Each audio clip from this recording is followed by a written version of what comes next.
Hi everyone, hopefully you can hear me. Fingers crossed. I've had a few little bugs, but I think I've sorted them.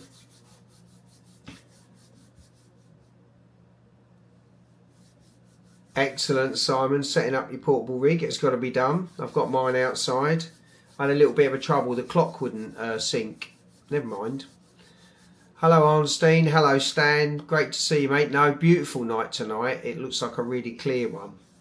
Hello Starlight Chaser, nice to see you here. Brilliant, you can hear me, that's always good news. So tonight's plan is I've got a different camera on the SV555.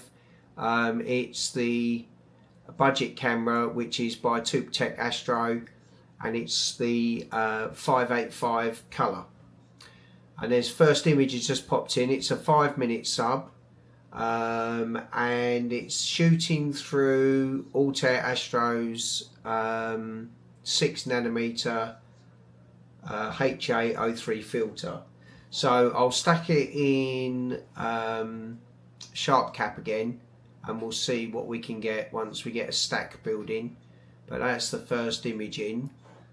I did check the focus. The stars aren't as sharp as I'd like them to be.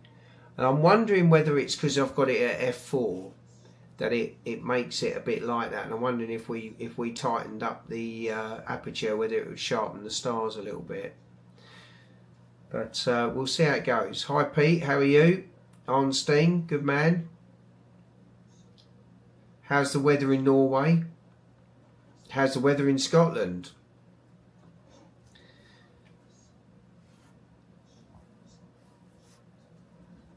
Okay, so let's first let me get my sharp cap up, and then I can get the file loaded, and then once we got a few images in, we can see what the stack's doing. I remembered what you taught me, Stan, don't worry.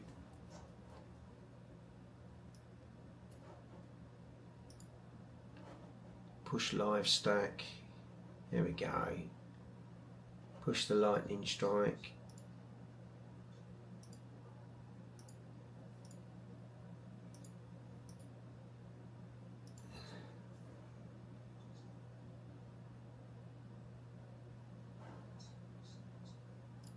Okay.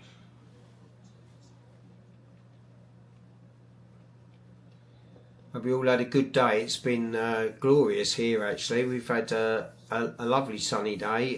Took the dogs for a walk and I was literally just in a t-shirt, so made a massive difference not being so cold.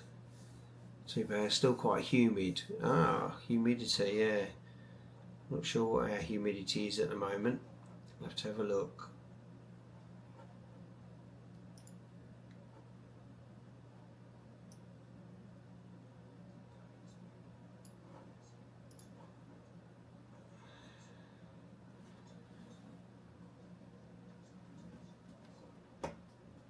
DP John, nice to see you again. So we're on the same lens, but we're going with a much smaller sensor. We've gone with a 585 colour sensor, so we're not so wide field. It's a bit more zoomed in.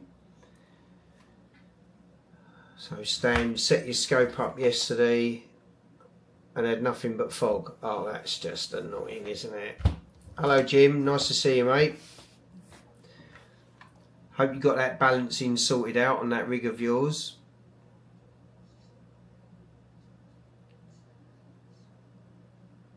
Oh yeah, I think it was 17 degrees today, Pete. It was a really lovely afternoon actually.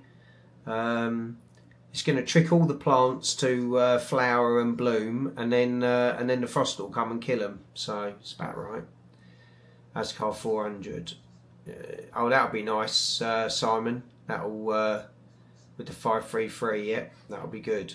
I'd almost put the 533 on the SV555. Crikey, there's a lot of fives there, isn't there? Just to see what it was like. But I decided to go for the 585C in the end. Give that a go. at the gym watching on the bike. Well, that's one way of doing it. I did a bit of a workout today. I cut up a load of logs with a chainsaw. That was a bit of work, so... Okay.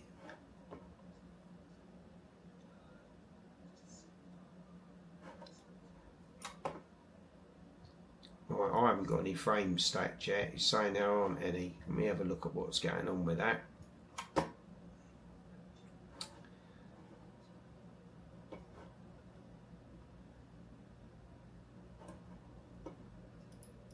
Browse.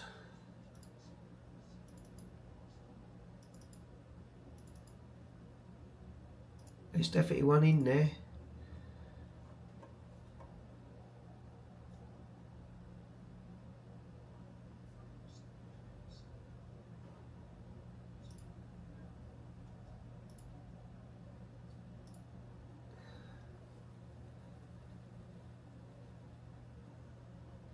Yeah, Sharpcap's looking at it in a bit of a weird way at the moment. We'll just leave Nina running and see how that goes.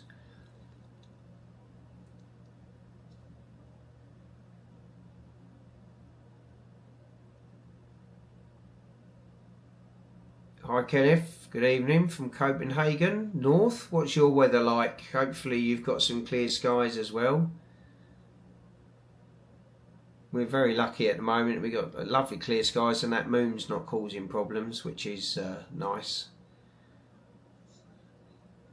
Makes a change for once.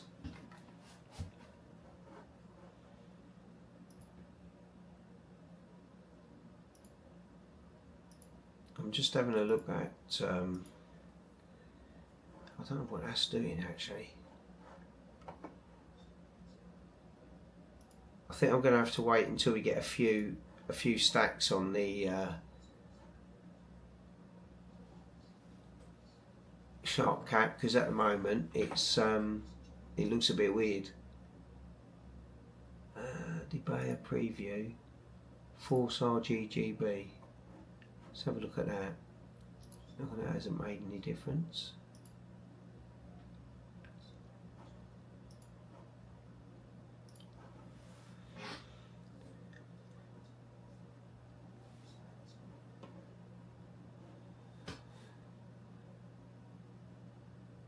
Altair 115 EDTX and the 585 MC, which is, yeah, I've actually got Touptek's ATR 585C, which is the cooled version.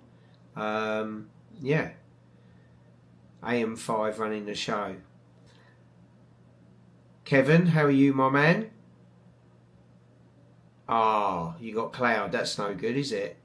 You need to sort that one out.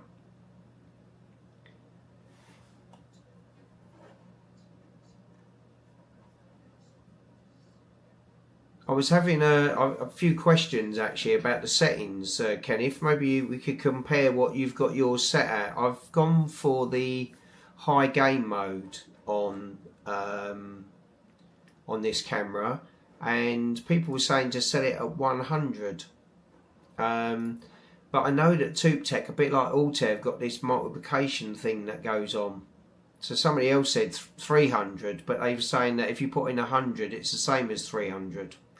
And they've got the default offset at 256. I'll be interested to know what settings you're using, because this is a new camera to me. I've not used much. I mean, that image there, I mean, it's a single image. Maybe it'll clean up with a few. We've got two now. There's a lot of stars in it, aren't there?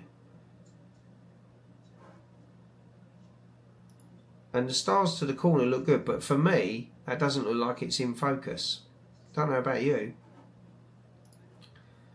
So what I might do is just go out there and double check the focus, I think. Put the baton off mask on and have a look, because that doesn't look particularly sharp. It looks a bit soft to me. I'm at 252 gain because it is optimised that. Right, okay.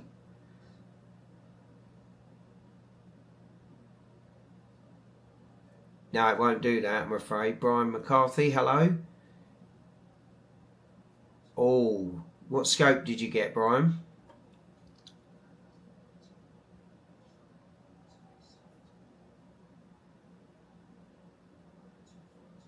Yeah, the Altair and Touptek. Have yours got? Does yours come with the HDR one where it takes the high gain and low gain image and blends them together? I did try that with Orion as a little test, and it blew it out so badly. I actually had a purple centre. It was that bad, so I haven't gone back to it. I'm not sure what to do. I mean, this is at 100 gain.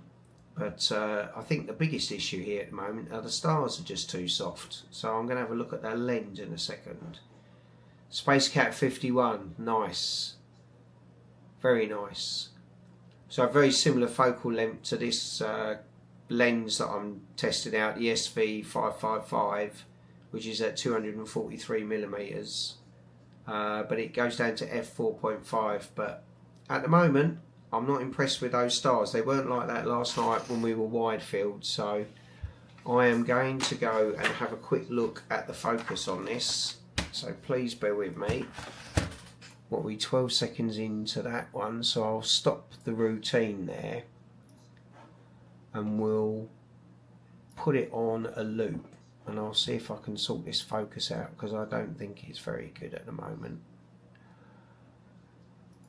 Image in, 4 seconds.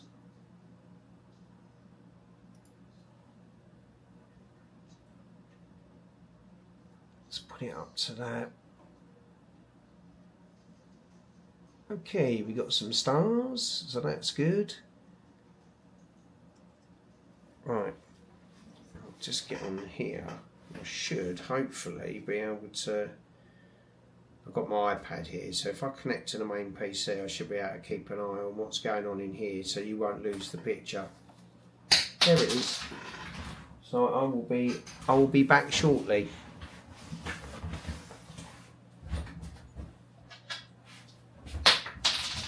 Oh, chucking stuff around.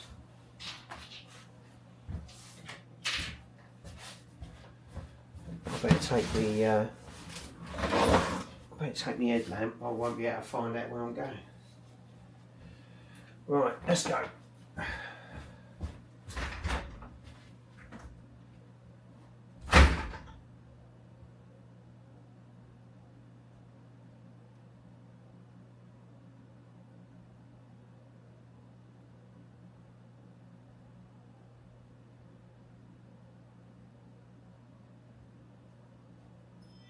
Motion at your floodlight cam.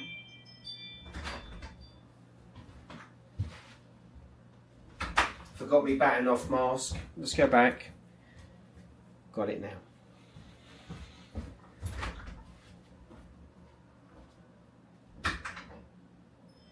Motion at your floodlight cam.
Okay, so it looked like the focus was okay actually, but what I've done is I've turned the f-stop down a little bit from 4.5 to 6.3, and that's definitely sharpened things up a little bit. So we'll get another sub put in and we'll see what that looks like. Let me catch up on the chat.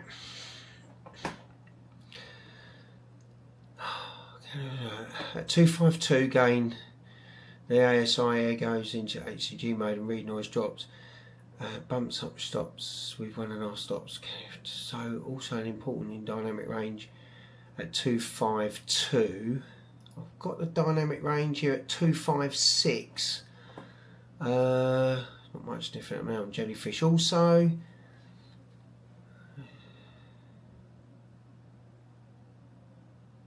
Time for the 3S's. Silly question. Do all telescopes need a definite back focus? Some pictures I've seen setups have a camera attached directly to the back of the scope. Mine requires 105mm with 0.7 reducer.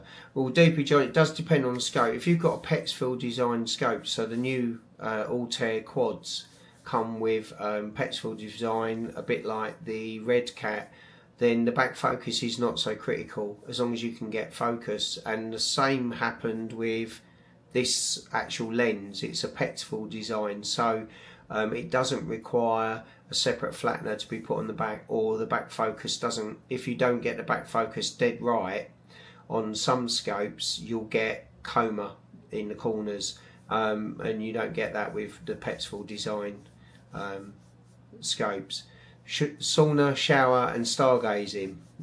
Right, okay, my mind didn't go there. Hem27, total RMS 0.1. Well, that's not bad. Let's see what the CEM26 is doing. Oh, it's doing crap because I upset it and I haven't reset it. Let's don't show again. Clear. It's obviously back on its star now. I forgot when I do the batten off mask, I really upset the guiding. I can beat you there, Daryl. I'm on 0.08 at the moment. That will go up. Look at that. That is crazy guiding. Look, 0.08, 0.09. Oh no, it's going up. Stay down. Hi Jeremy, hope you're well, mate. How's the weather up north? We've had a lovely day down here in the south. Kenneth, right, you've got the 0.8 reducer on the auto, and it fits well to the two. Yeah, it's nice, and also it speed it up as well, which is really nice. You don't need a reducer on quads. Nope, you don't.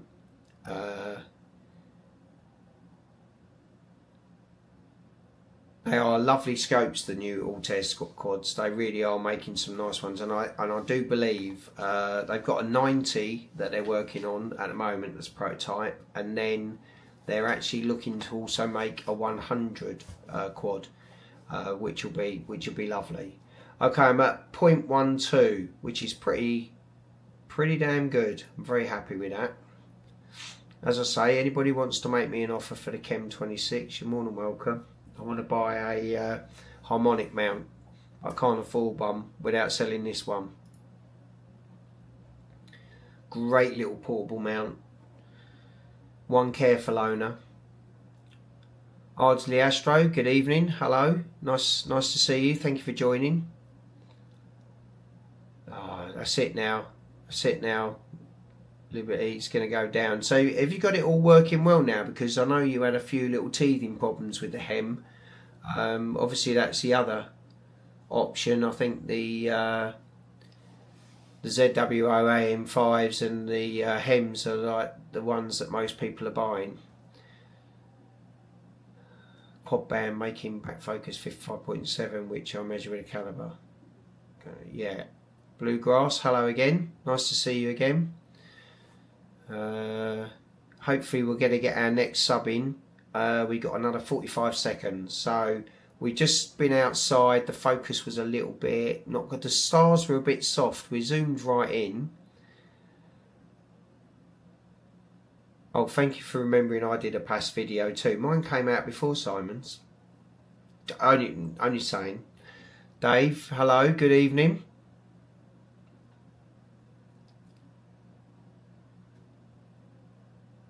Yeah, it's going to come out soon, isn't it, Simon? Lovely scope. Absolutely lovely scope.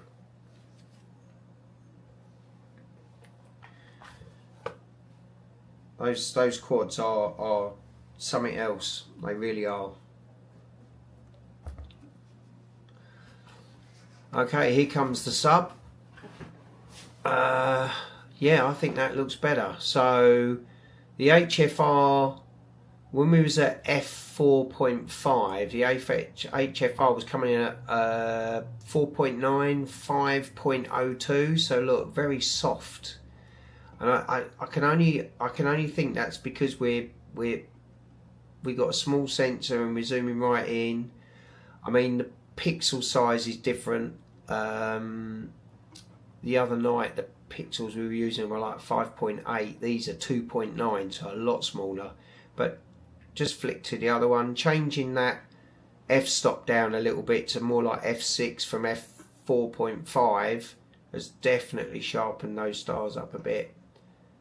Let's put it in here. We can see that they're still nice and round in the corners, so that's good. Yeah, everything's there. So what we need to do now is just try and get a few subs so we can build a stack and get to see how nice it is. The good old jellyfish.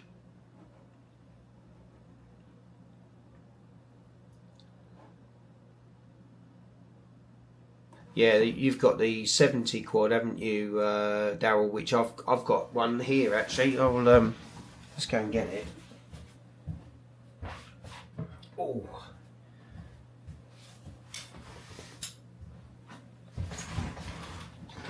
So I actually took this off my Chem 26 to test out the SV 555, and I can't wait to put it back on because this is a beautiful scope. Takes beautiful images, really does. These new quads are fantastic. Altair really have surpassed themselves making these. They've done a great job. Okay, I'm looking at my CT10 and that is up and flying, and I'm looking at my EQ6 and that hasn't moved, so I'm wondering whether or not I've actually pushed play on that one. Let's have a look.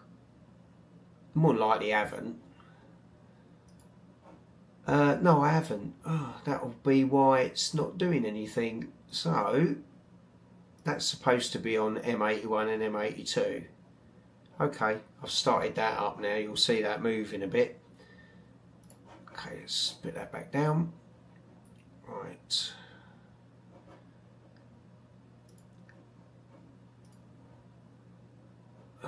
Just get Sharp Cat back up and see what that's doing, because that's supposed to be stacking, but it's not doing a particularly good job at the moment. It's saying 2 frames have not been stacked because live stacking is paused.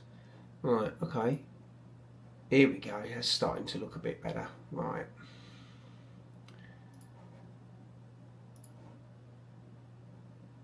Obviously we've got a few soft at the, well, turn live stack back on.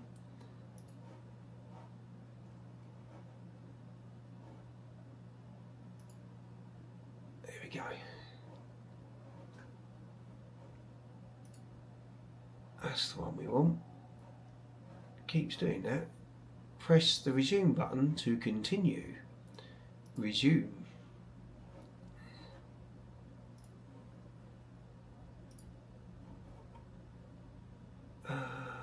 It's doing something very strange.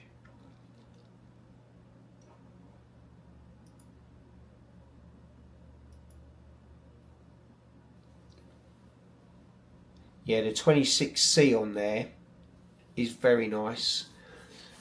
Let me go back and have a look back here. Have you tried the 585 on the 70 quad? No, Kenneth, I have not. But that is definitely something I will try out. The main reason that I got the 585C was for out and about, basically. I don't really take the 70 out very far. Because because it needs the chem really, and the plan was the 585 was going to go with using my Nomad star tracker. So, but that doesn't mean I won't try it out. Yep, the Astro Station, I think they've called it something else now, haven't they? I can't remember what they've called it. They've given it another name. But, yeah, it's been a mixed response on that. I think Luke got it and couldn't get it to work and felt it was a bit weird. And then I think Queeves used it and said it was good. So, mixed at the moment. We'll have to see what it's like. As I say, Touptek have sent me some filters to test, which I'll do at some point.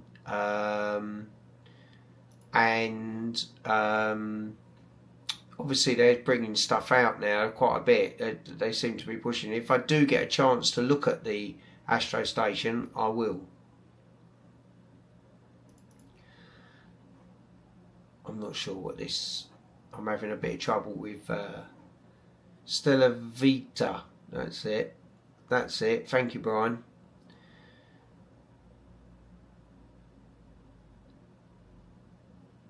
Yeah, it's open to a lot of camera brands, but I know that Luke tried it and he had terrible trouble. He just couldn't get it to work.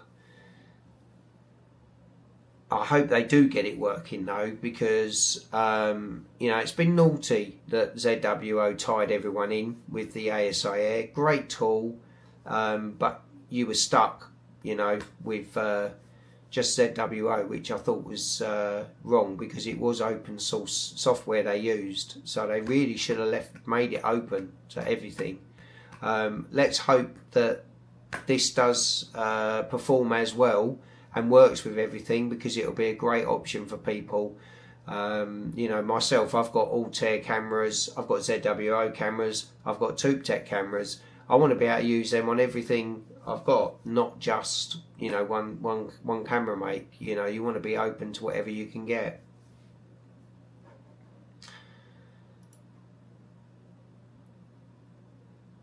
I'm going to...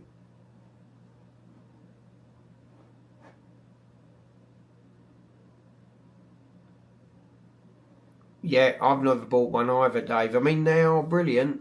They are brilliant. They can get it working with the Altair cameras I'm on, given they cure the...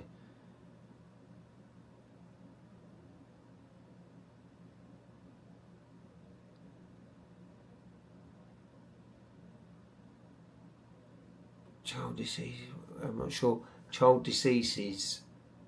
Cure the child diseases. I'm not sure what that is. I think they call it a Stella Vita now. Yeah, you're right. Yeah, Dave. As I say, I know Simon's got an ASI Air, and I mean, it works. It's brilliant, and he's loved it, and it's done some great things for him. He's taken some brilliant images with it, and when you're out in the field, it's brilliant. It's absolutely brilliant. But I've never just had ZWO stuff, so for me, I went down the route of buying the mini PCs. The Mealy ones were my favourite choice, and running everything with Nina on a mobile rig, and that hasn't gone without problems. The rig I've got outside, that's got a mini PC on it, the Mealy Quieter 2. Yeah, the Quieter 2, and the other day I couldn't connect to it for love nor money, but it's all connected now and it's all good. Childhood diseases.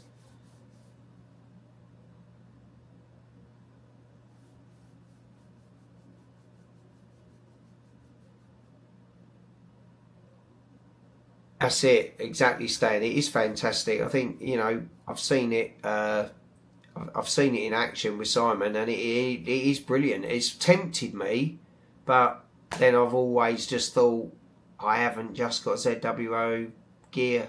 I've got a Pegasus Astro filter wheel. I've got Altair equipment. It just wouldn't work with an ASI Air.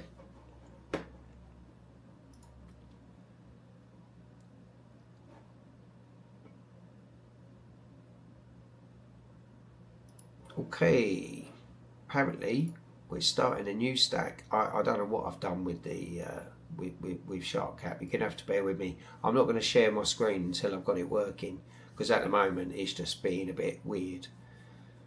I'm hoping it's going to start stacking some images in a minute and we'll actually see something.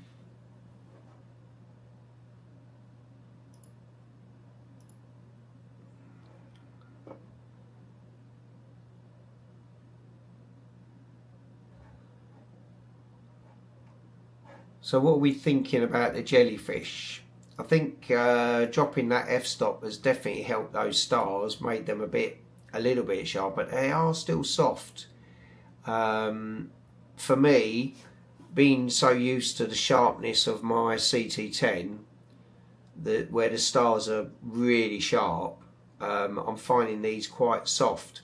And obviously it didn't show so much on a wide field image, but on this sort of zoomed up image being cropped in, it is kind of showing that softness. Now Blur Exterminator will mostly do its complete magic and sharpen it all up and make it look amazing. So, you know, software now, it really is fixing a lot of the problems with stuff.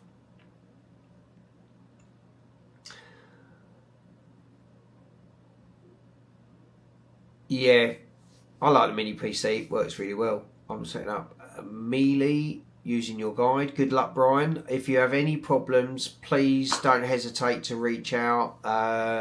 There's a link up above. I've got a Discord now. You can go in there and message me. Happy to help if you have any problems with it.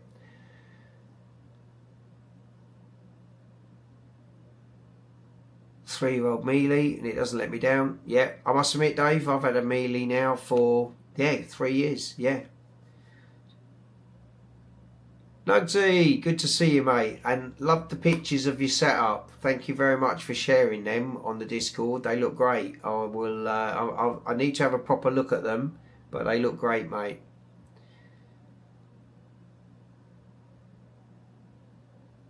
Yeah, they are good. The Mealies are good. Bluegrass, a grease tan. Old Geezer Gazing. That's a great name. Love it. New to the Astro world, 4 weeks into using a simple S50. PixInsight needs a brain surgeon's degree though. Right, stick with it, because it does become something you can use, but yeah, it's not an intuitive piece of software at all. It's very strange, dragging triangles around, and I'll be totally honest with you, you're not alone. When I first saw PixInsight, I hated it, and it took me a couple of goes to really get into it, but now I've got it and I know what I'm doing with it. It's an amazing tool, very powerful. Will make your pictures sing, basically. So stick with it. There's plenty of resources out there. Luca Matico, if you're not subscribed to him on YouTube, has got some fantastic tutorials on it. So check him out. Really good. I really should put some together. It's time for me, but I will. Terry, good evening. Nice to see you. Fitted 1 gigabyte NVMe for lunar and planets as well. Does everything I need. Lovely. That's nice. Yeah. What I do, Dave, I've actually got, through my network, I can link to all my PCs and drag the information straight to my main tower. So that's how I do it. So I don't have to worry about storage on them. Yeah, SETI Astro 2, some great tools. If you haven't seen him, definitely check out SETI Astro and download his repository onto PixInsight. He's got some great one-click tools on there. Really work well. Yeah, it'll keep you on YouTube. Old Geezer Gazing, without a doubt. There's hours of information on there to watch, and lots of people doing videos on that. Bill, hello mate, how are you? I'm doing very well. And also, Bill has done some great tools for PixInsight, and they're definitely worth checking out. They really help with narrowband data, you know, getting the colours right and everything. So I use Bill's tools and they are excellent. I know Simon does too. So yeah, thank you very much, Bill, for doing them. They're fantastic. As you can see, my EQ8 is still going well on the left hand side up there. Never had to touch it, never had a problem with it. I know you had an issue with yours. You had a board go, didn't you? I think mine's been great. It's just, yeah, from day one it's just been solid.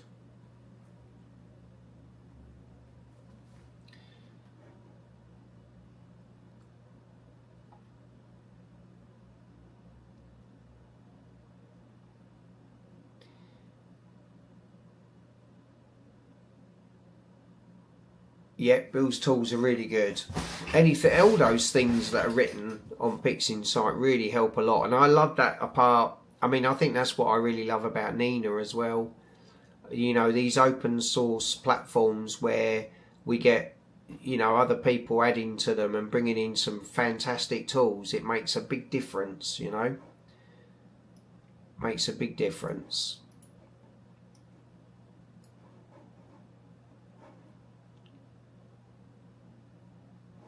I'm not sure what's going on there with that.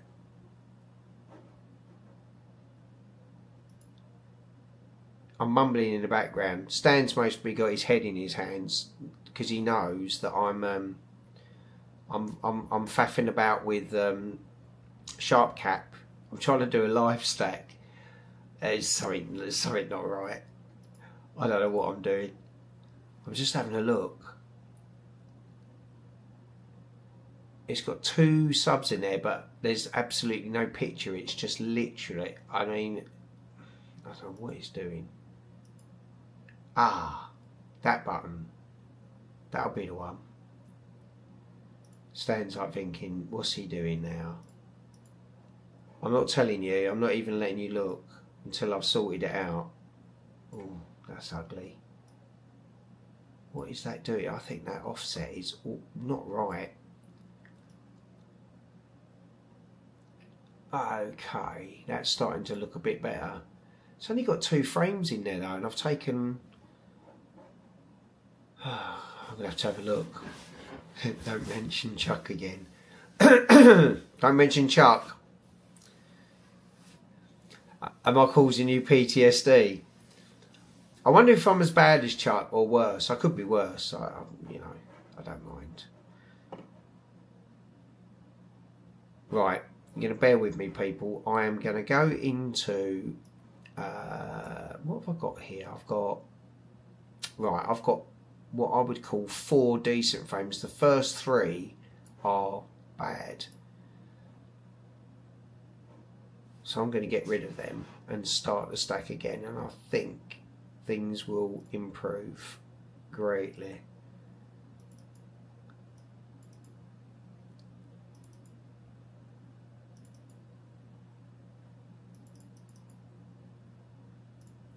Those first 3 are horrendous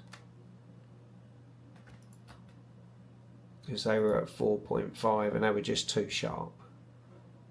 Okay, we got 4 subs, so we got 20 minutes of integration time, but for some reason, alright, we're gonna clear that and we're gonna start again. Live stack reset, lovely, that's what we want. And go back in. Okay.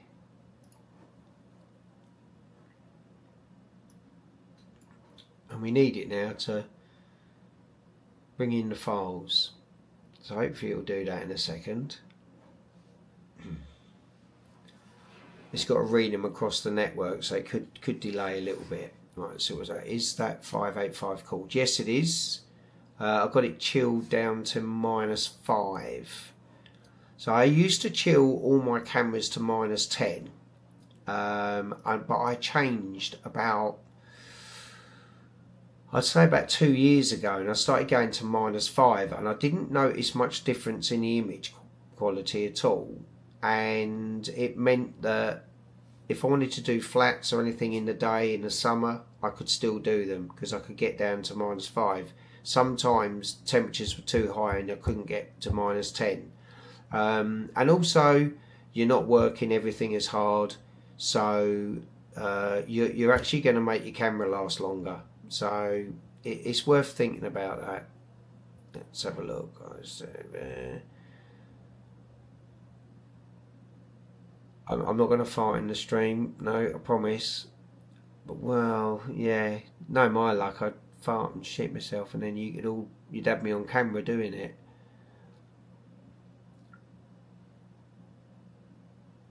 Oh, that's okay, Mark. Nice to see you, mate. How's the uncalled 585 RZ Astro? Does it perform well? Have you got and what make have you got? Have you got the Touptek or have you got the ASI a ZWO version? Be interested to know what your settings are. Flats aren't, no, but darks are.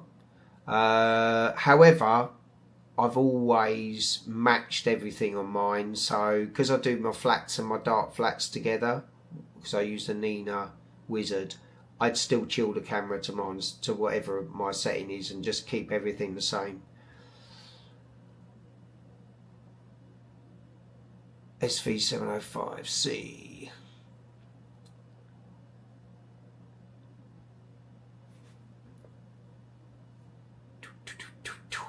Gain at 252.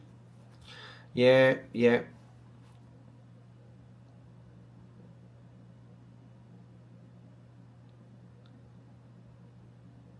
You're the same as me then, Dale. You do your flats chilled as well. I do. I always have. I wonder if I should change the default gain on this and see if the gain on this and see what, if I up it to 250, 252, what it will do. Must be completely destroy it, but we can always give it a go. It's not going to hurt.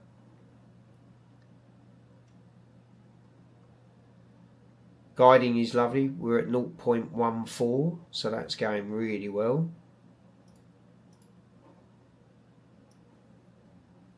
Apparently we've got one file stacked in Sharp Cap, so I don't know what that's doing. I'm going to ignore that while that's down there. That can stay there. I'm not bringing it up because I'll upset Stan. I don't want to set him off. The Altair 585M from the show, I was playing around with it earlier. Gain 1365, offset 2000. Wow. Okay.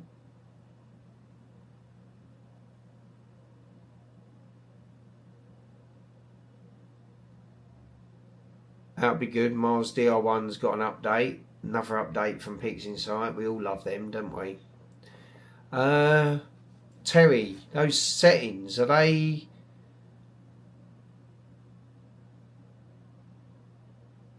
Yeah. That sounds really high. Yeah, I'm not sure, but who knows?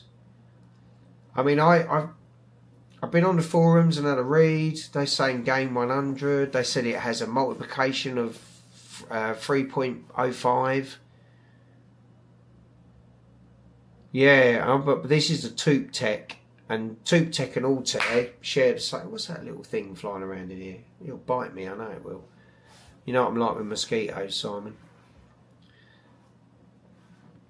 I know they are different, and I think the Touptek and the Altair cameras are the same sort of electrics, because I know they've got the same features.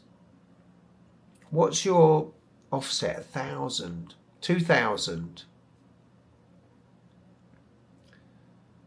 and he concurred. Right. Don't laugh, Simon. Those mosquitoes were lethal that night. Maybe that's what I'll have to do. I'll have to run a sensor analysis and see what it comes up with. But that seems, those numbers seem crazy. Does it go that high? Didn't know it did. Don't know if this one does.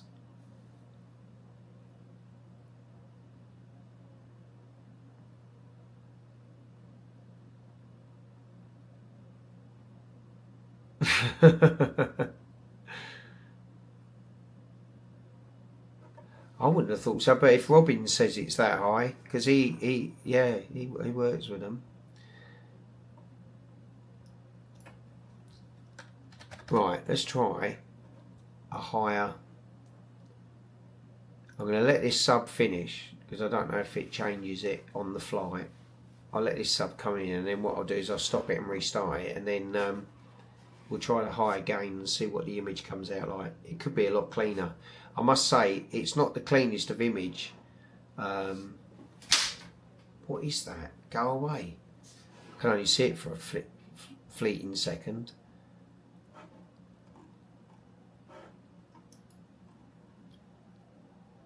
Still very soft. I think it's very soft, but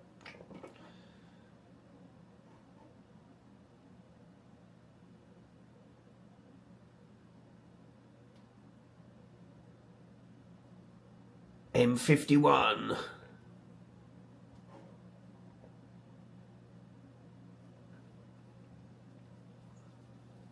I'm going to talk to Jim actually. He was in here. He's gone for a shower at the moment, but when he comes out, I'm going to talk to him about the settings he's got. If he was using f4.5 or not, because I found that too soft. Could be the camera though that's doing it. Maybe I haven't got the settings right. Okay, I need to stop it. Right. Okay, we're going to try the gain at 252. So we've upped the gain a bit. We're in high version gain, which you've turned on. Everything's on. So we'll see what that comes out at and have a look. At gain 252 I can get 11 stops, and at 100 gain 11.5. 4 times higher at 100 and 252. Right, that's good stuff there, Ken. If it'll be interesting to see what this sub looks like when it comes in. We'll see what it looks like. It's a bit of a confusing one because I've had this discussion with Altair as well, because some of their cameras have like a multiplication thing. So like the 24 CFX, it's got a multiplication of factor of 400, so times 4. So like 100 gain, which you would call unity, you actually have to put in 400 to get it. So in that instance, this would actually be 300. So if this is better, I'm going to try it at 305, which is claimed to be their unity. I'll have to have a look. It's very confusing.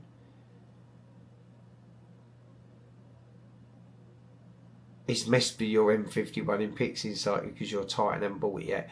I don't blame you, it's not cheap. But when you think about how much you've spent on all your gear, this is how I sold it to myself. When you think you've spent, 1,000, 2,000, maybe more on all your equipment, mounts, scopes, cameras, etc. PixInsight is kind of just a little bit more to get the best out of it all. So that's the reason why I did it and bought it.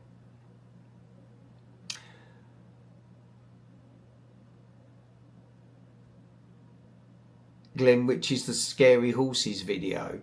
Do you mean the one where I scared myself?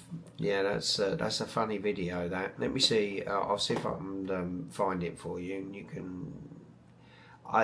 It was actually one where I met with Simon, and I think we were going to Dunwich. It was quite a while ago now.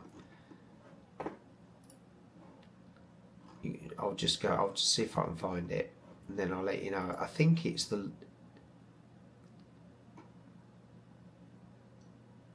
someone might be able to remind me. I think it's when we did the Lion Nebula.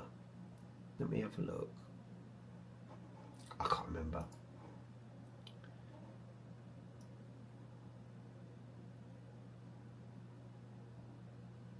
No, it's not the Lion Nebula. It was another one. That was a fun night.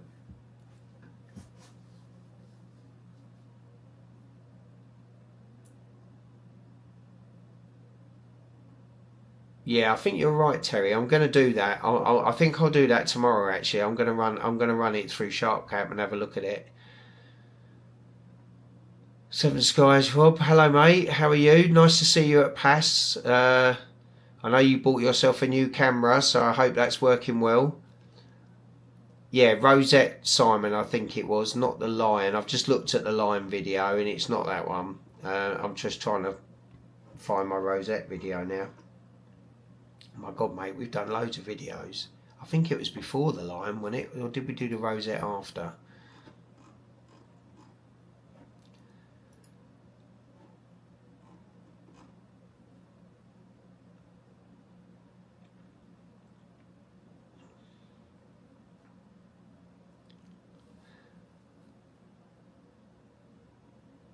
Well, the thing is, Kenneth, with the Touptek and the Altair cameras, you manually switch on the HCG. There's no automatic switch.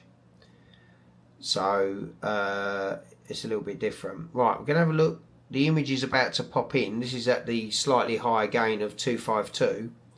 So we'll see what it's like. I don't know. Terry, should I try that? What is it you've got your gain at? 1,000. I can't imagine. I can't just imagine doing that.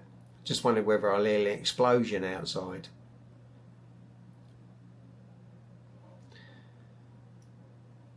Right, here comes the image. It's about to drop now. Well, I would say that's a bit cleaner.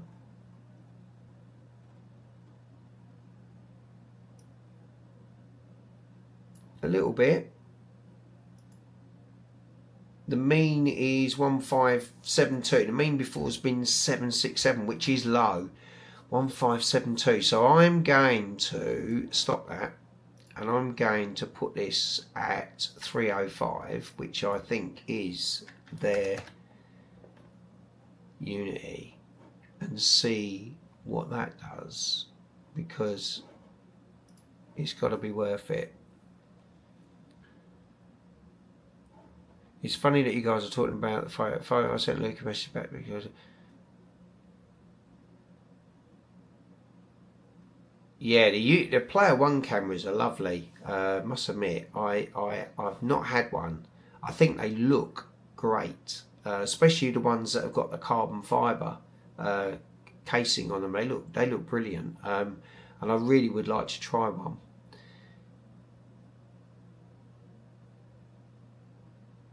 Okay, 1365. That's interesting. Yeah, Nina doesn't. SharpCap does. Yeah, SharpCap does it automatically.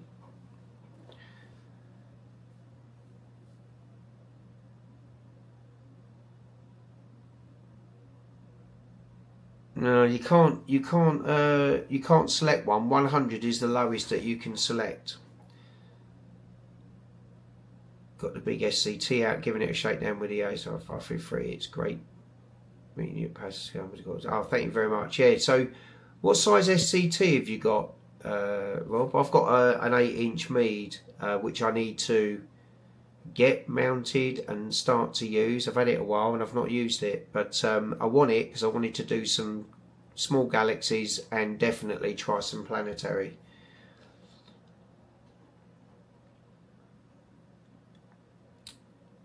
Okay, let's see what I was doing here. I've started it again and we are now at 305. We'll see what that does.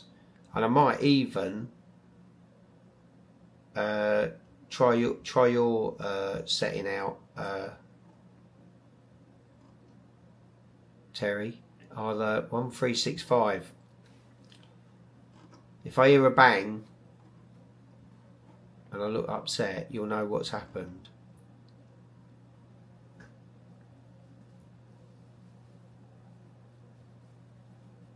Yeah, the 585 mono.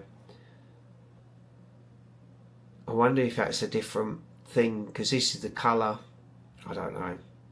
I'll get it on the... what I'll do is I'll get it on SharpCap and I will post the results I'll put it on my community post, and I'll also post it on Discord, so you can all see. Right, we got 3. Whee! Sharpcap's actually starting to stack my images. It's been very slow, but yeah, things are happening, so that's good. Let's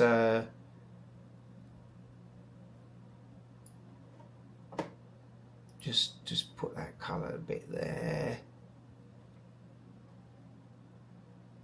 Hopefully it'll clean it up a little bit.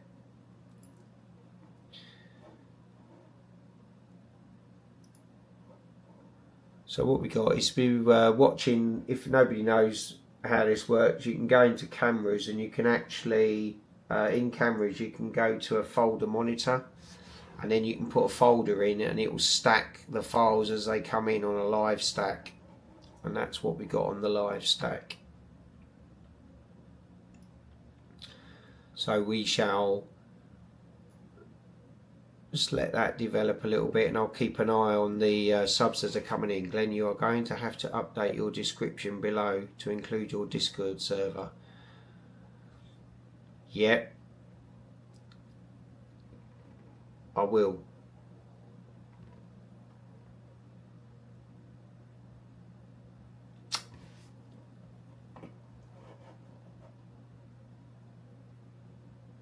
Yeah, not sure. Yeah, the colour one might be different. I don't know. 4.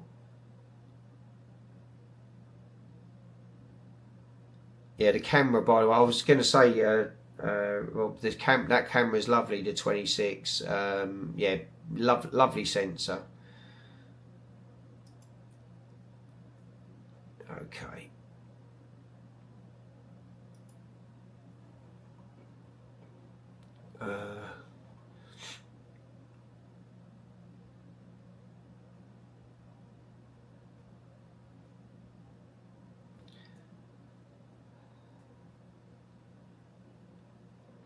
I have no idea what you mean. Hit stand up with blue. What does that mean?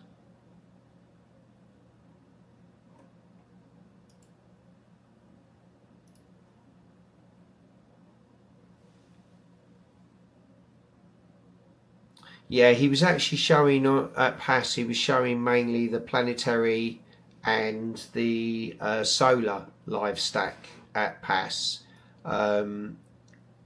And this is the live stack for deep sky, which I think obviously it's made mainly for their planetary and solar. It does a much better job, but yeah, this is not bad. It gives you an idea of what you're getting.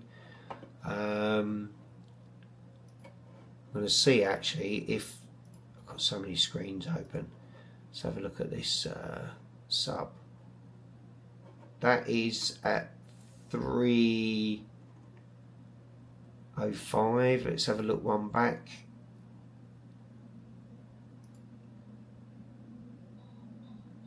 Well, that's 100 gain. And that's 300 gain. I'd say it's a little bit cleaner, but there's no great shakes there.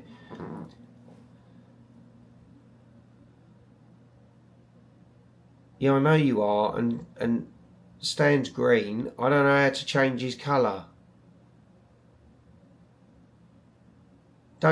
You're making me do things like you're going to make it all go wrong for me. I'm not doing it. I'm leaving it alone. Trying to break me.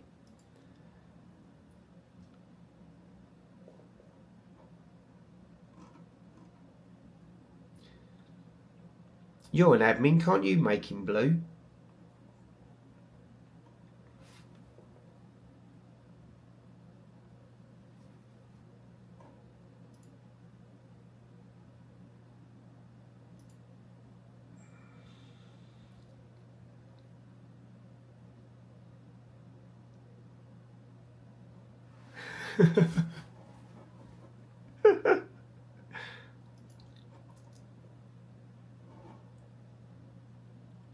Here's my Sharps cap stack. It's only got 4 images, so it's only 20 minutes.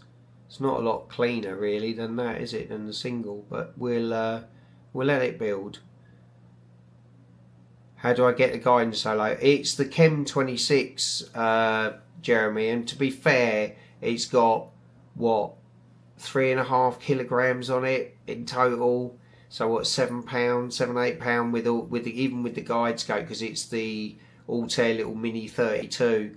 There's hardly any weight on it, so that scope's, yeah, that mount's just yeah, it's finding it a breeze, and yeah, its guiding is great. I must admit, was it 0.15? Yeah, it's very low. Even my EQ8 doesn't do that, but then it has got a great big scope on it, the CT10, so that is a bit more work for it. Right, I'm going to let one more sub come in like this, and then I'm gonna bump the gain up and go into Terry's land and see what happens. Could be fun.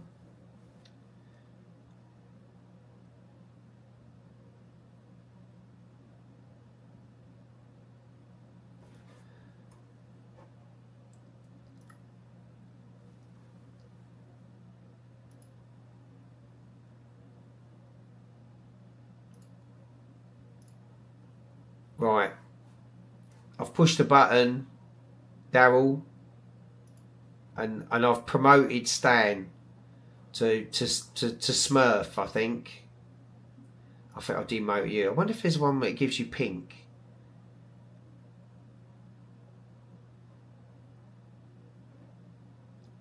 Puce green. Let's have a look. Who knows? You'll have to write something, Stan, to see if your colour's changed. Hey, look at that. He's blue. Look, Smurf.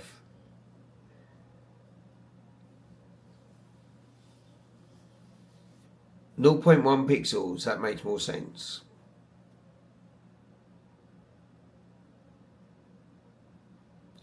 No, it's okay. You didn't need to call me. You're all right. YouTube has made a change for the better. Ads now play alongside the stream instead of a complete takeover. However, the stream pauses every time I hit skip. That's annoying, isn't it? YouTube's a pain sometimes.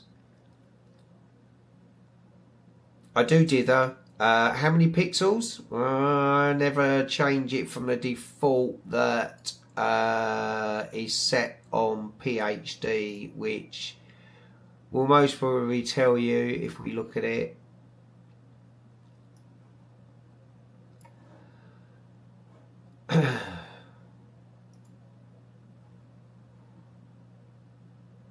Dither mode, random, scale 1.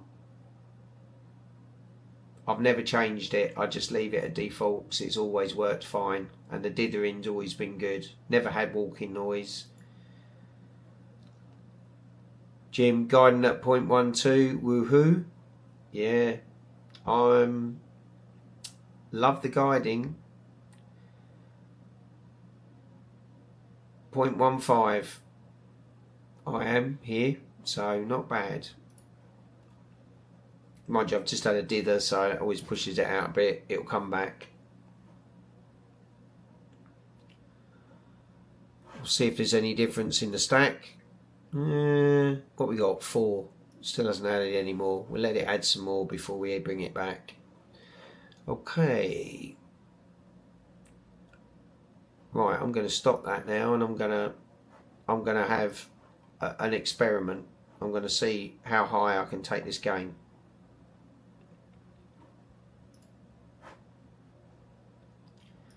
And I'm going to see what it does.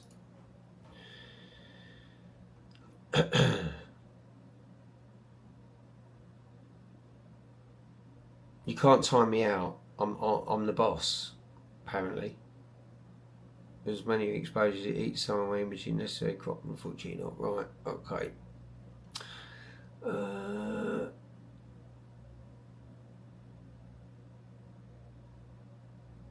Over 4,000 for the player 1. Unit gained 1,100. These numbers, I've not seen any of these numbers before. What was it? 1356 wasn't it, or something? Terry was saying Terry, are you there? What was your gain again? I'll quickly read through this and I'll find it. 1365. I've got it.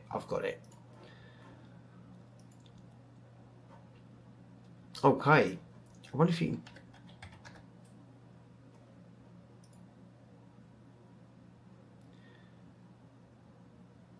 And you had that at 2000. Okay.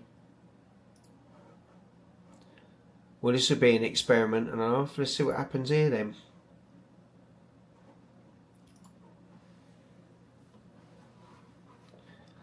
So in 5 minutes we will know. And I'll say I will do a definite sensor analysis tomorrow and have a look at it.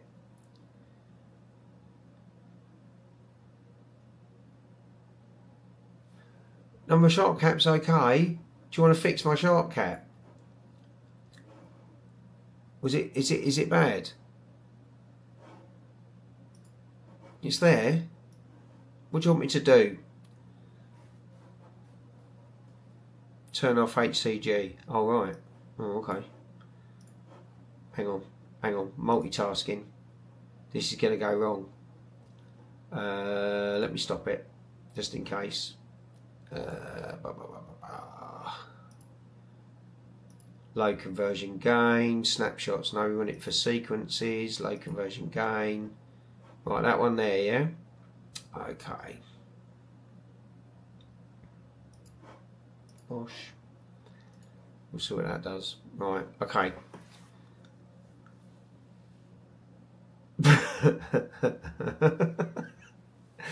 Cool, it's very bright outside. I think there's a fire somewhere.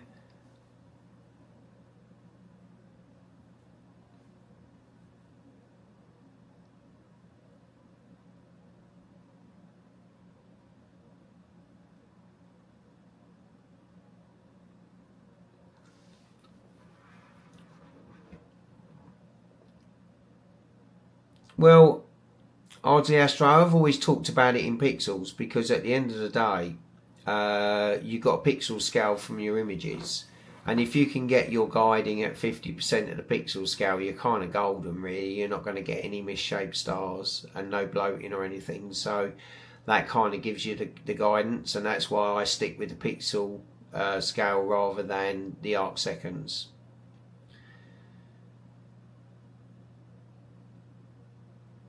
Yeah, Kenneth, you're right. Stand histogram on the right should not be touched. Reset it back to default. Right, okay. Getting lessons. It's good. Send it back to default. There we go. And then you do this one, yeah? Or this one. Oh god, that looks 10 times worse, doesn't it?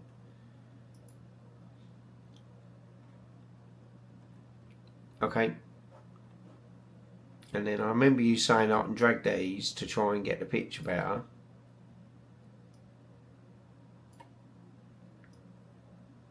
Oh. Doesn't look too bad. It's only got 5 frames stacked.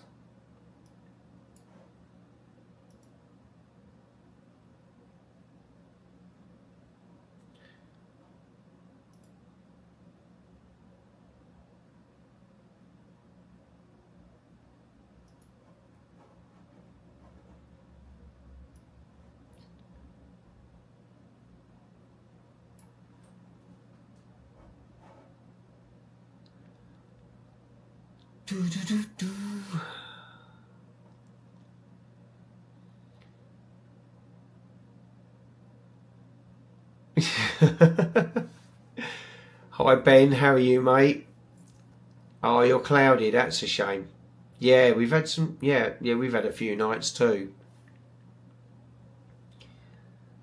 10 years from now, I'll have today's gear. Yeah, it'll be cheap then.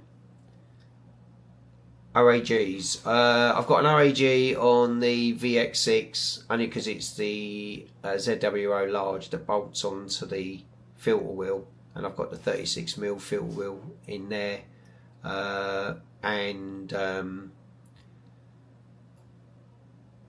But on the CT10 I've got a Z61 that adds as a guide scope, and on the rig outside I've got the little mini, I think it's called the MG32 from Altair, their little guide camera, scope and camera set. Alright, we're 1.5 minutes away from seeing what this low conversion gain image will come out like. Oh, Stan's very helpful, you know, Nugsy. He helped me out so much the other day with setting up my Discord, and has helped me with SharpCap as well, because I'll be honest with you, I don't use SharpCap much. Well, I don't use it full stop really, so I'm not the best with it at all. Any help I am grateful for.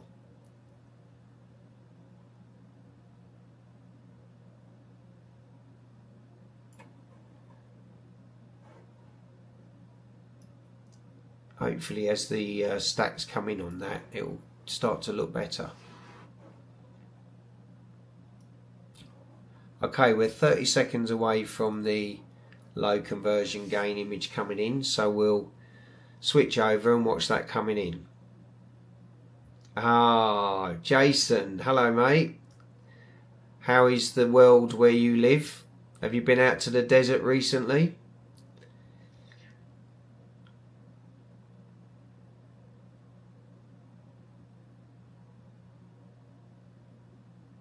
Yeah, Kenneth, there's so many temptations out there, and the gear is developing, without a doubt. It develops quick. Right, here comes the sub.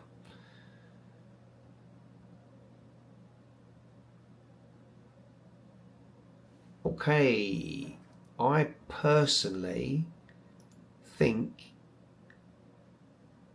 Oh, not sure.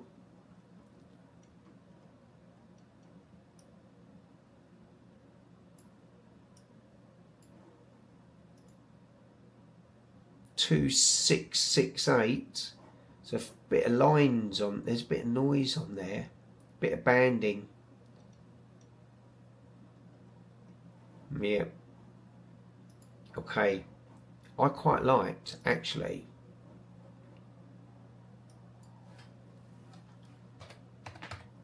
I'm going to go back to where I was. I'm going to go back to the 305, because that, with the high conversion gain. Whoops, not that one.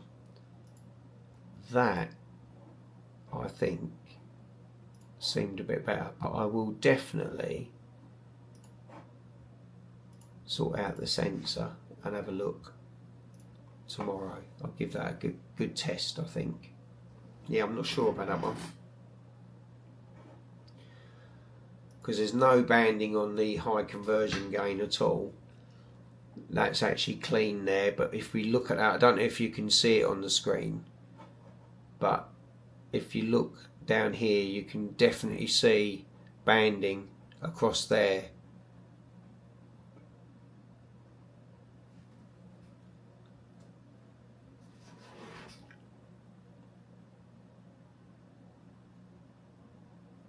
Here comes the sun. Good song. Right, Realm, I'll send my mailing info. Let's have a look. You're retired from Astro, Jason? Really? Did you just stop? Give up?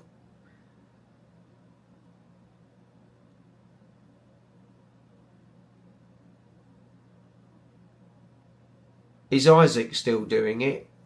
Have you still got Alpha Scorpii? You'll have to tell me. I want to know. Caps lock, shouting at everyone. Tom's Astro, Samskis. I've just seen your comment, Rob. All the best, mate. I say. Ah. Yeah, you do, don't you?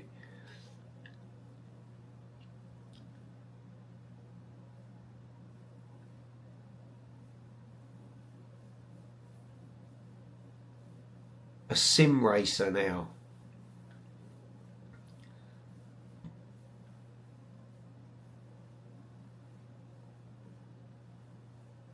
Yeah, once it gets in your head, Ben, you can't get that song out. Oh, that's good. At least you still got your land out there. So if you wanted to go back to it, you could. I mean, that's the thing, isn't it? I don't know. I don't think I'd sell all my gear, even if I wanted to stop. I've never wanted to stop, but if I did, I think, yeah, I wouldn't sell my gear. I'd just take a break if I felt I needed to. But I've never felt the need to.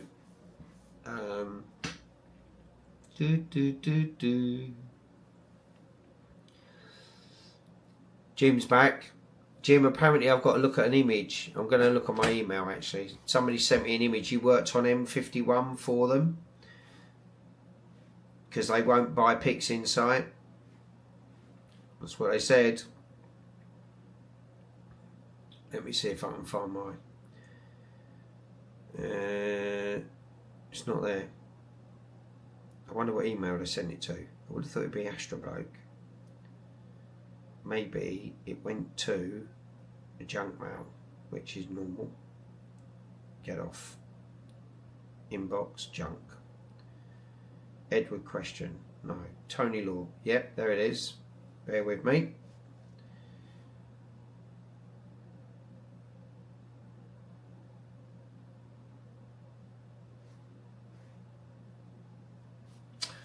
Very nice. Look at that. I don't know how well this will come out actually. More likely it won't. But there's a little picture of M51. Looks quite good. Well done, Jim. Edited that nicely. Got some nice detail on that.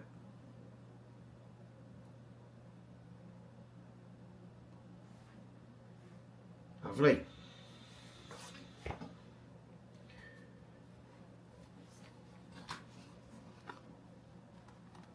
Abbey Road. Yeah, I've actually got that on vinyl. Got quite a bit of Beatles actually in my vinyl collection. I don't play it very often though.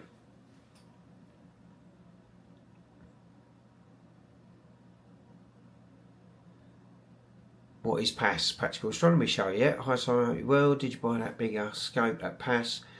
Hey, I tell you what, I had that in my observatory, Jason. It was an absolute beast. Yeah, that looked good. Really nice, that whirlpool. It looked very good. Looked very, very good.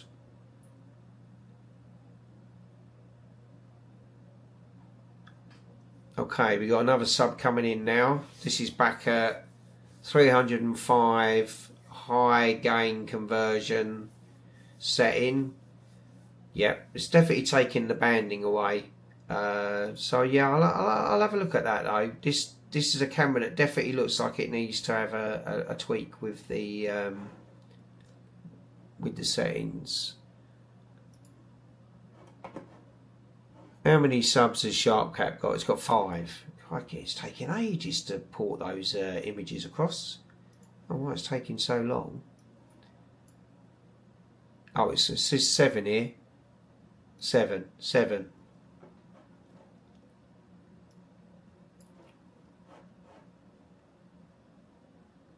I wonder if I can tweak this at all.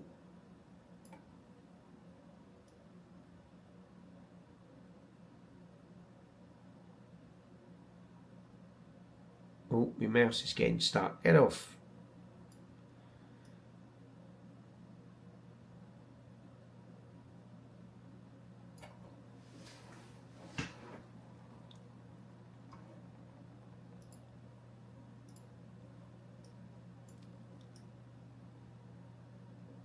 It's definitely going to need some stacking with them little artifacts. But my feeling is with this camera and scope combination, zoomed in, you know, cropped in, it's quite soft,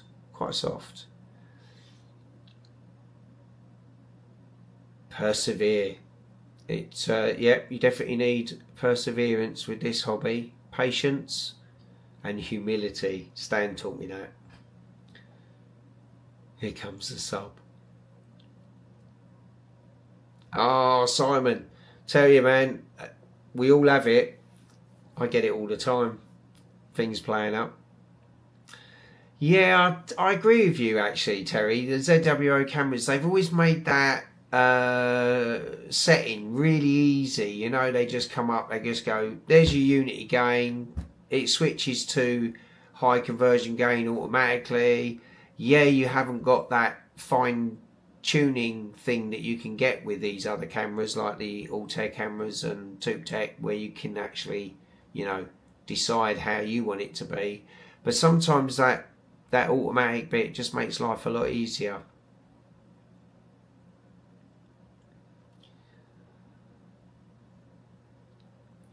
Nugsy, are you on the beer? He's coming out with dad jokes, loads of stuff.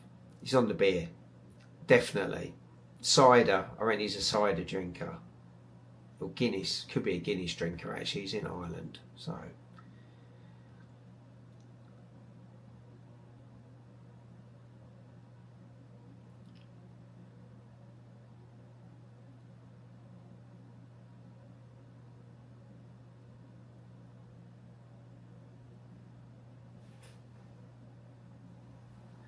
If you want to fine tune the histogram, there's a checkbox beside zoom in the bottom window. Check that.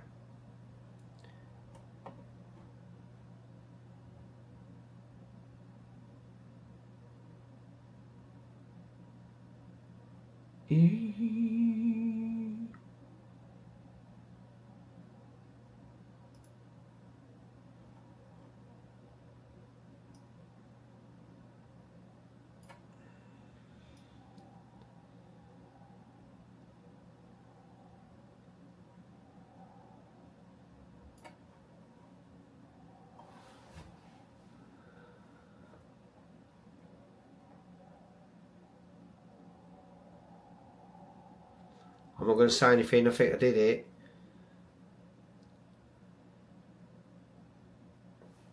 Then you need to scroll the window to see the window. Right, okay.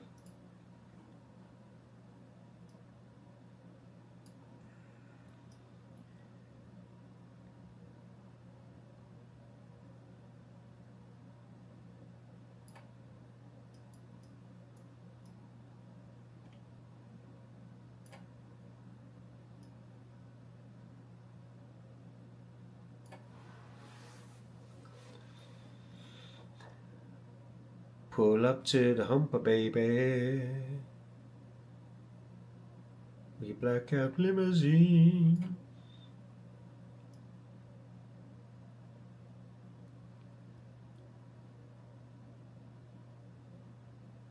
How's that stand? Do you like that? Is that better? Am I getting there? Once I learn it, it'll be there. I haven't had a drink in many weeks. I'll be honest with you, Nugsy, I am pretty teetotal myself actually. I don't really care that much. I'm getting it. Mind you, it's taken me long enough, isn't it? Oh yeah, we got partial eclipse next week. I mean, what we need to talk about is we got 2026 Spain. You got total eclipse, but 2027 there's one of the longest total eclipses in Egypt over the pyramids in 2027. I think it's about 6 minutes and something. Andy Bennett was telling me about it. He's actually already got it booked. Apparently, if you want to try and book it, you can't. It's full.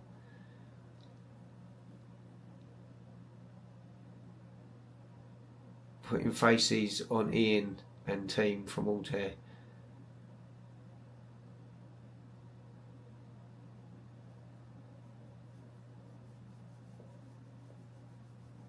Oh, yeah, they're great guys. They really are, and you know, they always help. They've helped us loads.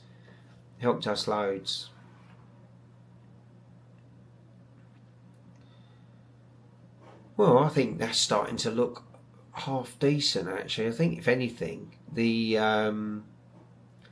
sharp cap, when it's stacking, it is starting to sort of lose the real softness. I definitely know that when I put this in Pixin Sight and we run BlurX, it's just gonna tighten it right up, and it's gonna look a lot better. I'll have to do that. Yeah, what I'm thinking, oh dear, something's gone wrong. What happened there? Look, my guiding went to 0.2, but it looks like it hit something. Let's have a look at the...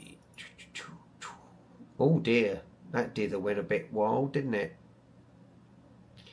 It's got a good star, lovely peak on it, so I'm not going to move it. We'll just put that down to, obviously had a moment. It's a shame, isn't it? Lost a sub. Lost a sub.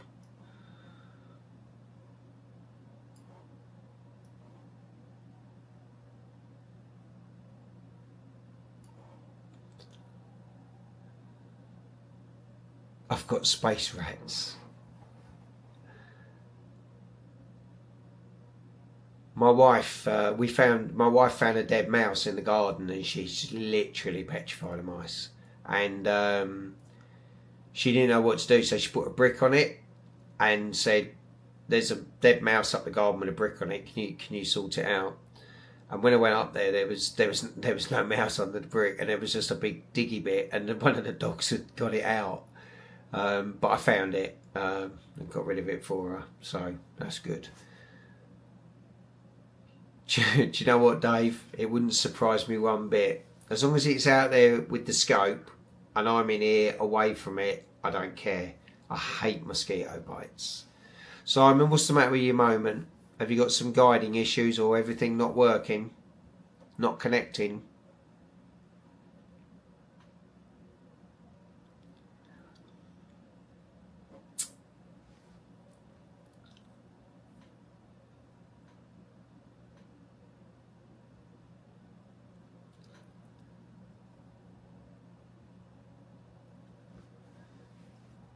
If I could all kindly ask you to click the like button, or the dislike button if you don't like me, I don't mind. But the like button, because it helps push the video out.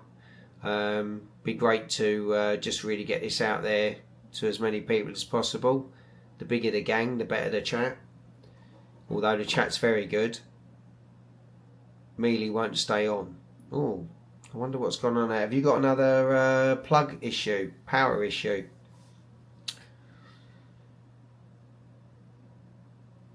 Gonna have to get together soon, Simon, with those rigs and have a little sort out. Sometimes helps when you got a couple of eyes on it.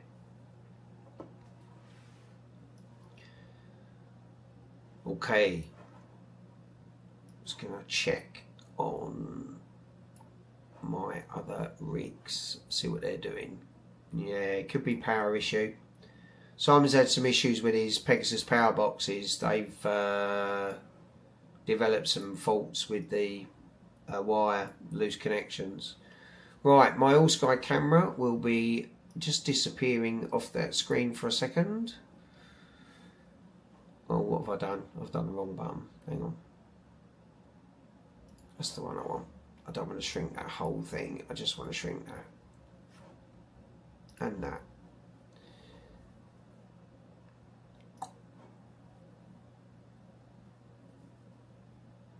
This is at the bottom left there, that's my CT10. It's on some NGC 4151, which is some really lovely little spiral galaxies. Some lovely information down here.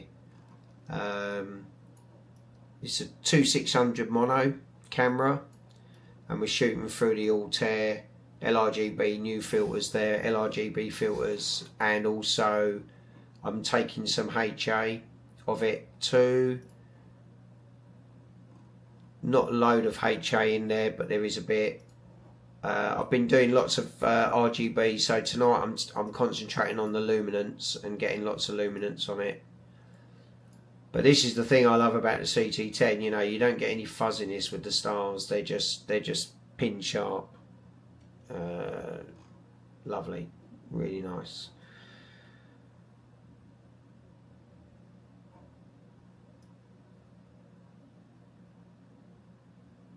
Okay, that's good. So we'll bring back my all sky camera. Oh, oh. There we go. That's my sky at the moment.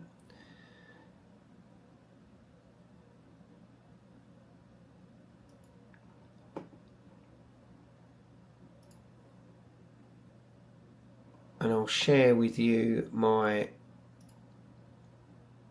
other rig so you can see what's going on. I'll have a look at sharp cap in a second. I can see that needs a little tweak. This is my VX6, the white scope that you can see. Let's just pull that across. That's the white scope's the VX6 by Orion Optics, and it's on my EQ6R Pro. And I'm actually taking M81 and M82. They're both together there. Let's see what that is. That's a blue sub, because that's on the 294mm Pro camera, taking these. Yeah, I'm getting some really good data on this actually. I think when I stack this is going to come out really nice. Again, great stars, looking good.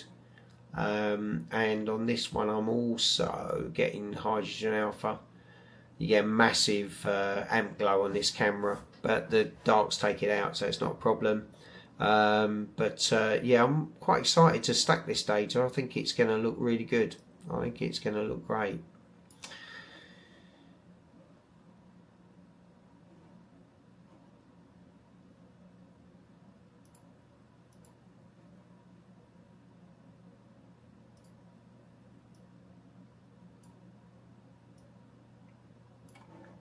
Okay, we shall close that one. There's sharp cap. It's got 9 subs now. It is building the image. Unplug all USBs and retry. Oh, I'm not doing that. Pegasus Powerbox Advanced. That's it. Yeah, yeah. Simon, I think what Simon's got is the main power in. The socket has got some dry joints. I think it's just had a bit of PC knackered probably.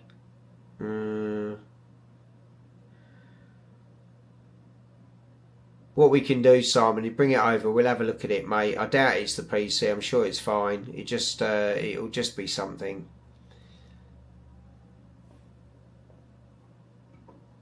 Derry Murphy, I shall leave with my head down in shame. Ah. Cheap Astro.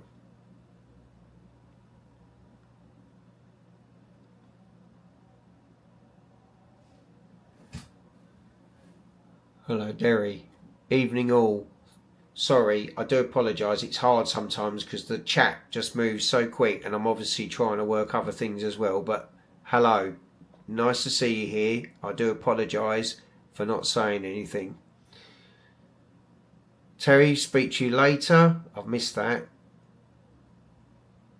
Hey Jeremy, take care mate. Crikey, there's loads of chat I've missed here. Always the way, always the way.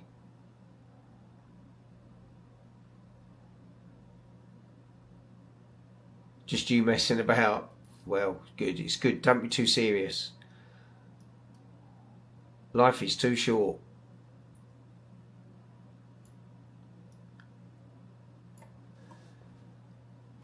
So this isn't too bad now. Now that we're starting to build the stack, it's starting to look all right actually. And I'm kind of excited. I mean, this is the rig, Simon, I'm going to drag out.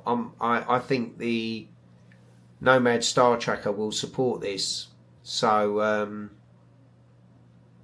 it's definitely within its weight ability. And it was very interesting actually what I saw you talking with Paul about that SG, I think, oh no, the OG Star Tracker that we saw at PASS, that it's quite a lot bigger than the Nomad and it only holds 0.5 kilogram more. in weight, and you would have thought it would have held a lot more. But I think one of the good things about that OG one was that he's left that as open source. So if you wanted to print it yourself and you've got a printer capable of doing it, you can print it yourself, save yourself quite a bit of money.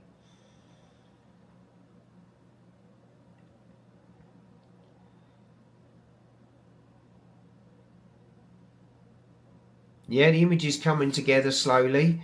There's only, what we got, 10, so 50 minutes on there. It's shooting through a 6 nanometer HANO3 filter, so it's going to need a bit of integration time to really get the detail and colours through. Titch, lovely news earlier, mate. It was lovely to read that. I'm really glad you're on the mend, and I'm glad you're getting better, my man. It was lovely to see you the other day. And you keep strong, mate.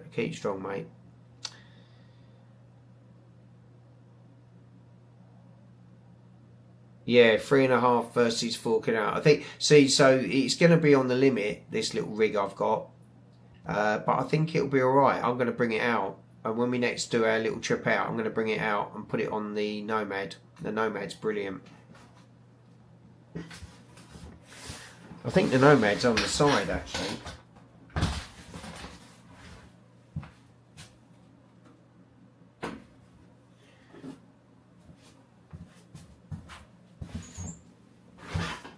If any of you have not seen the Move Shoot Move Nomad, that's it. And I mean, this is also even got the that's the Nomad, just this little black box, and it's got the Z mount on there, and it's obviously got a ball head that I've put on. This thing is brilliant. So portable and easy to set up. Polar aligned. You put a little laser pen, screws in the back. Point out at Polaris, that's good enough. You've got these lock-in Z plates that were developed with Move Shoot Move and Alan Wallace, who was a big loss when he sadly died. But yeah, he developed these Z mounts that work great actually. So you've got it on your mount there, and you can, if I can undo it. Yes, you can, Glenn. And then obviously you can bring that up, and you've got your camera on a nice flat platform, which makes it easier for you to point it around and get it on what you want it on. So yeah, it's I love this little thing, and I took this on holiday with me, but I wasn't able to use it because unfortunately Cape Verde was one of the windiest places I've ever been to, and it was dry and dusty, and that dust was everywhere. You couldn't see a single star below 45 degrees. It was bad. So yeah. Right, let me have a look at the images. There's 3 cheers for Titch. Yep, 3 cheers for Titch, definitely. I'm really glad he's doing well. Ah, you've been doing a lot of processing, Pete. There's so many images that you've put out. I mean, obviously Chuck is like a machine with that scope in Spain. He's pumping out images all over the place. So you've done really well, mate, to get so many nice images out. I really like the Hand of God one you did. Really nice. Chat locked up, trying to tell me to shut up. No, Dave. Keep going.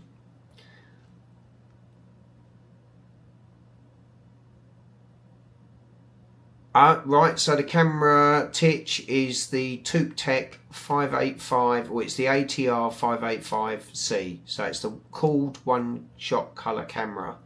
Yeah, bargain. It's what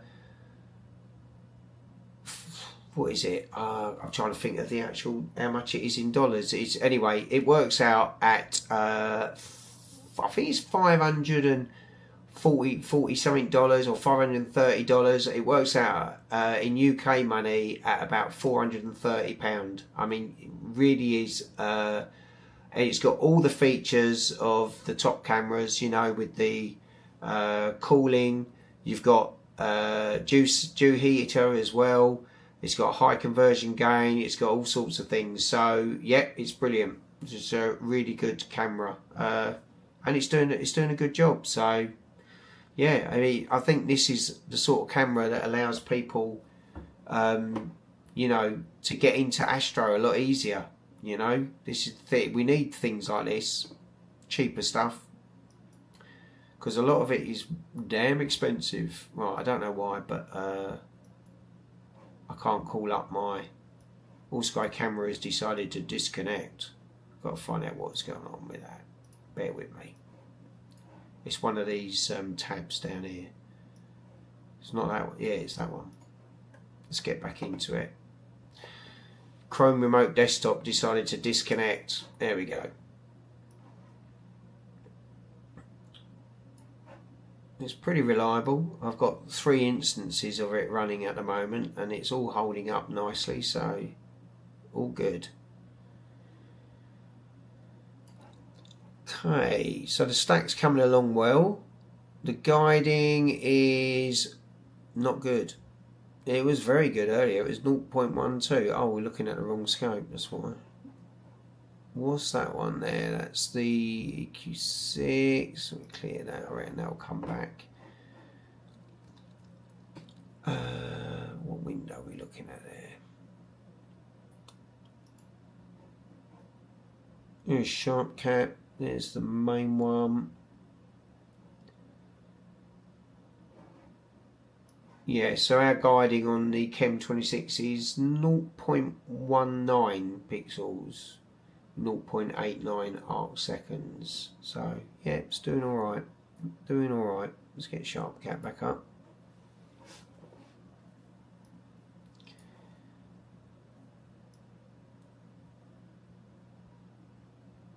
If you've not been here for a bit, Pete, Stan's been telling me off because of my control of Sharp Cap, but I think I'm getting there. Polar aligned. There is polar aligned. Spot on. Hit go to target. First sub. Clouds rolled in. That's Astro. You can blame Seven Skies Astro. He bought a new camera. He's jinxed everyone. However, he did apologise. I know you did apologise, Rob. I saw you on Simon's video apologising for the clouds.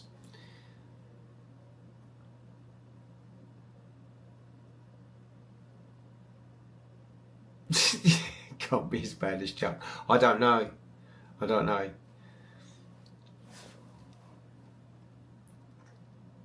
I'm not bad. Once I do learn, I'll normally retain it quite well. But I do. I've got to use Sharp Cap in next week. So next Saturday we've got a partial eclipse.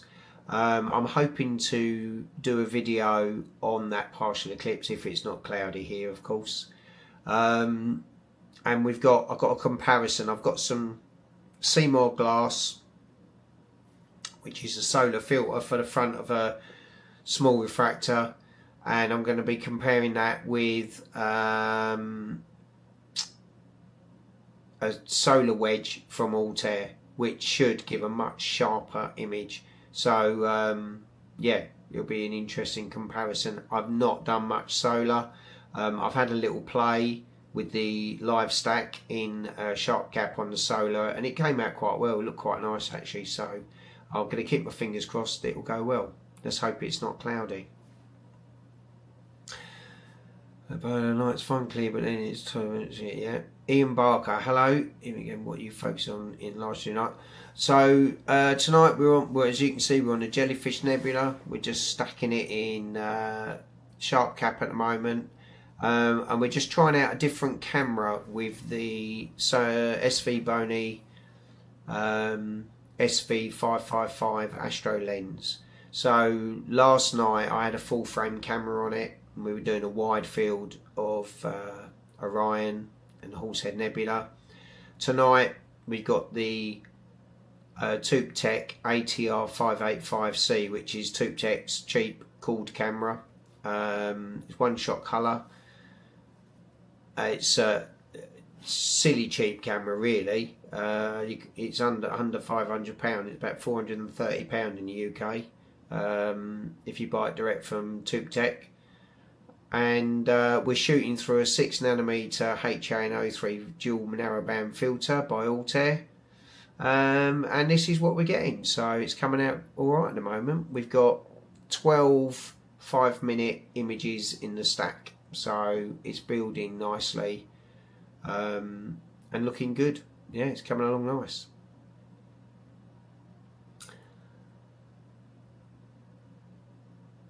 My guiding is pretty horrid too. Maybe I need to rebalance everything and do a polar alignment.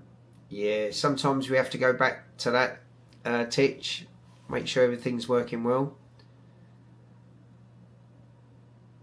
Oh, that's a shame, Pete. However, that's long range, so it could change. I don't even have a clue what our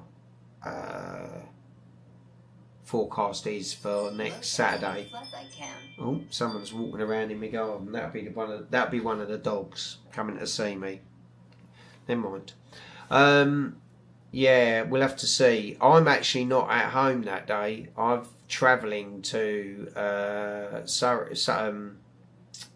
Hampshire, which is like literally complete other side of London, which is about a 3.5 hour drive for me, because it's my dad's 80th birthday, so he's having a get together for that. So I'm going to be out there, so I'll be remoting in and piggybacking the small scope off one of my large scopes to get the solar, hopefully.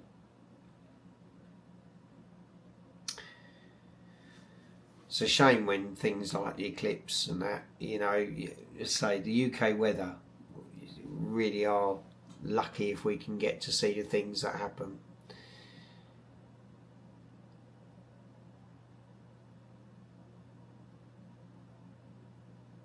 Yeah, guide assistant is really good. Really good. Just got to make sure you run it long enough. You know, 8 minutes. 480 seconds for the EQ6. Just make sure you're getting a full worm cycle in there, and it will really sort of help out. And of course the other thing you can do is some PEC training. That can also help too. Funny enough, actually, I've just said that, I don't think I turned the PEC guiding on. I've got PEC saved on this chem. Not that it needs it.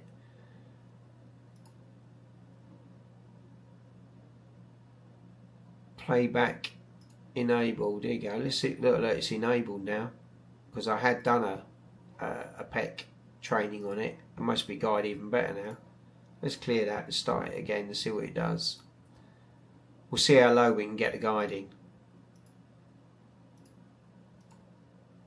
Good star. Nice point. Good. What we got? 36.7 signal noise ratio. 0.14, 0.13, not bad. It stays around there, I'll be happy.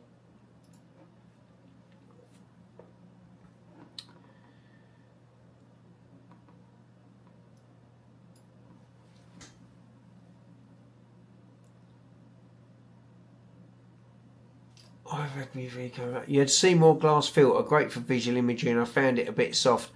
I got the Lunt solar wedge, and it's a great big kit. I use a polarizing filter to bring the brightness down. Nice one, Titch. Yeah, I've got the Altair Astro solar wedge, and they've also chucked a filter in there, so it'd be interesting to see that. I must say, when I put the Seymour glass on, it was doing okay. It did look a bit soft. I was blaming my focusing, to be fair, but maybe it was the glass that wasn't helping me. So it'll be good to put the wedge on and see what it does. You can't get that PEC recording to work. That's a bit strange, that, Daryl, especially on a brand new mount there. It should do. Doublecast Stus in Cassiopeia, no RSO 4 M97, the Owl Nebula. What focal length are you at there, Kenneth? It's quite a small target, that one, isn't it? Brian, the Primate Astro. Again, glad to catch a live stream. Oh, thank you very much for coming in. It's always nice to see new names pop up.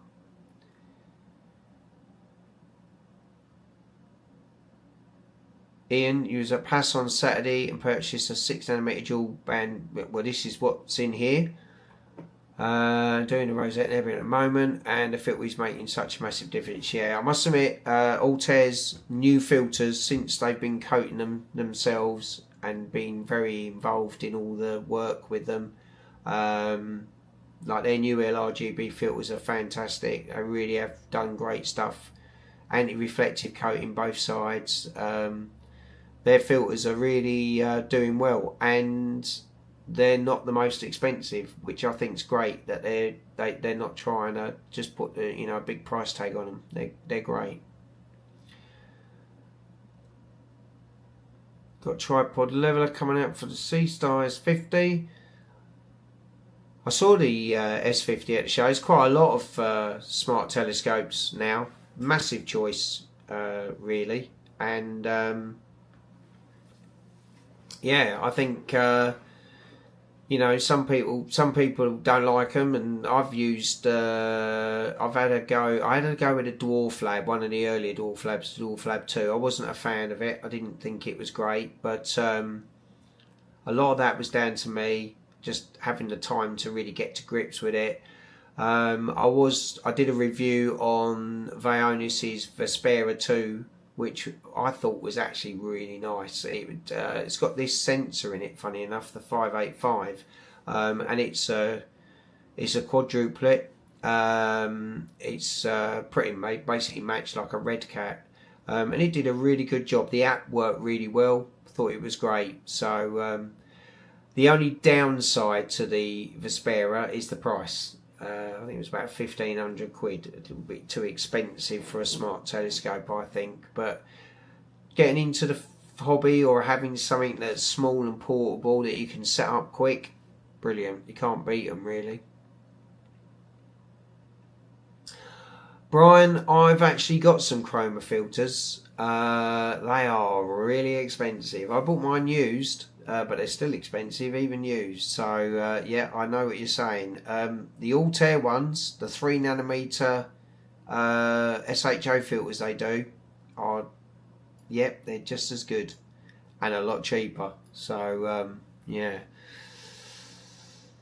yeah, it's small. I did bother to take the reducer off. I'm at 644. Oh, it's not terrible. It's Bottle 5.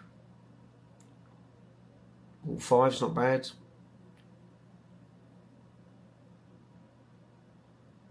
Back to UK. Derry also has a proper rig. Yeah, I think there's a lot of people that have the. I think if I had one, a smart telescope, it'd be ideal for travelling abroad, taking it somewhere dark and getting some quickish astro in. But now I've got the Nomad Star Tracker. When I go abroad, I always take my cameras anyway because I love photography, full stop. So that's perfect, and I can get what I need then.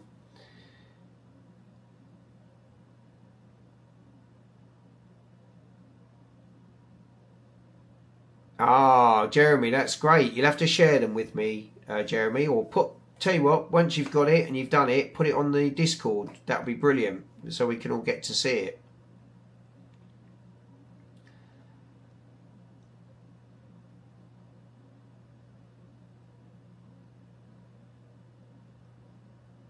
Pete, crikey, I bet that was frightening. 11k for glass for some filters. That's mental.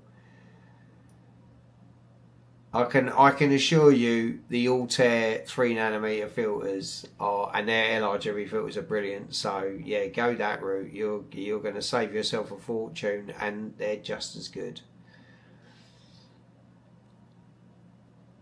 So from here, got Bottle 2. Oh, that fantastic! That make a massive difference. Bottle 2, massive difference. I notice it. I mean, I was Bottle 6, 7, depending on how many Wallies had their spotlights on. When I moved to Suffolk, as Simon will tell you, he was in my garden the other night. I've got no street lights, got no light pollution. It's fantastic. I'm a good Bottle 4, low 4 even I would say going towards Ball 3. It's lovely in dark.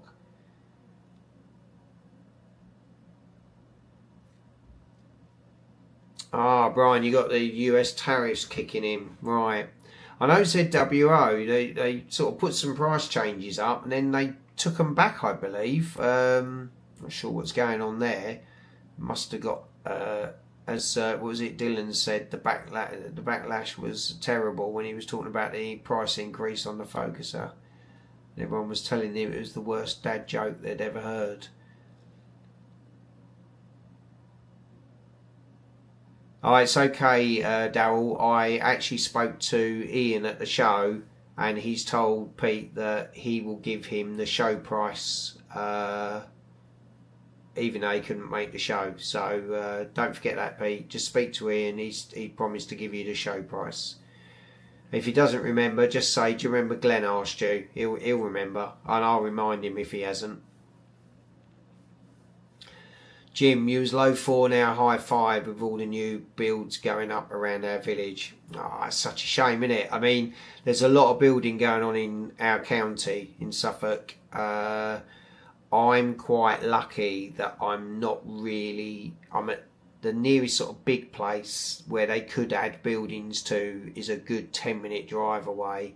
I'm in a really remote area, so I'm keeping my fingers crossed it all stays farmland. And we don't get an estate built anywhere nearby.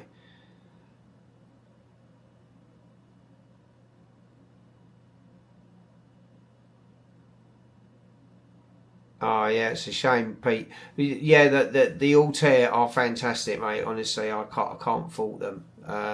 They've been working so hard with things like halos and that, and yeah, I don't get them at all. Don't get them at all. I say I've got Antlia filters and I like them. They're really good, really good. But I did have issues with them on my CT10 with the reducer on there, the Starizona Nexus, which is a 0.75 reducer. It brings the scope down to f3.6, and at that speed I started to get flares on the stars with the Antlia filters because they're just made down to f4. The Altair ones are 2, however I put them in, no problem at all, so they're actually performing better than what they're made to, so yeah, they're good.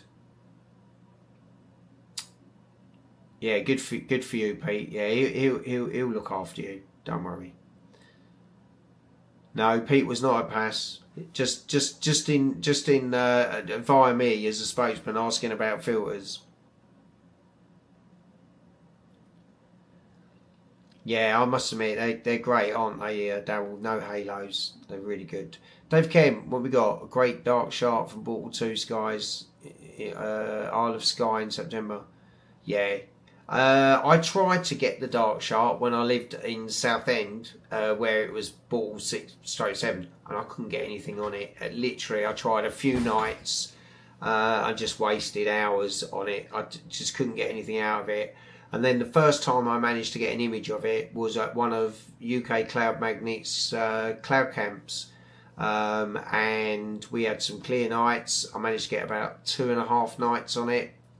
Wow, yeah, loved it. Great target to take images of. Pete. Yeah, Thousand Mile. Yeah, he's a 1,000 mile round trip, definitely. It's a long way for you to go there, Pete. Long way.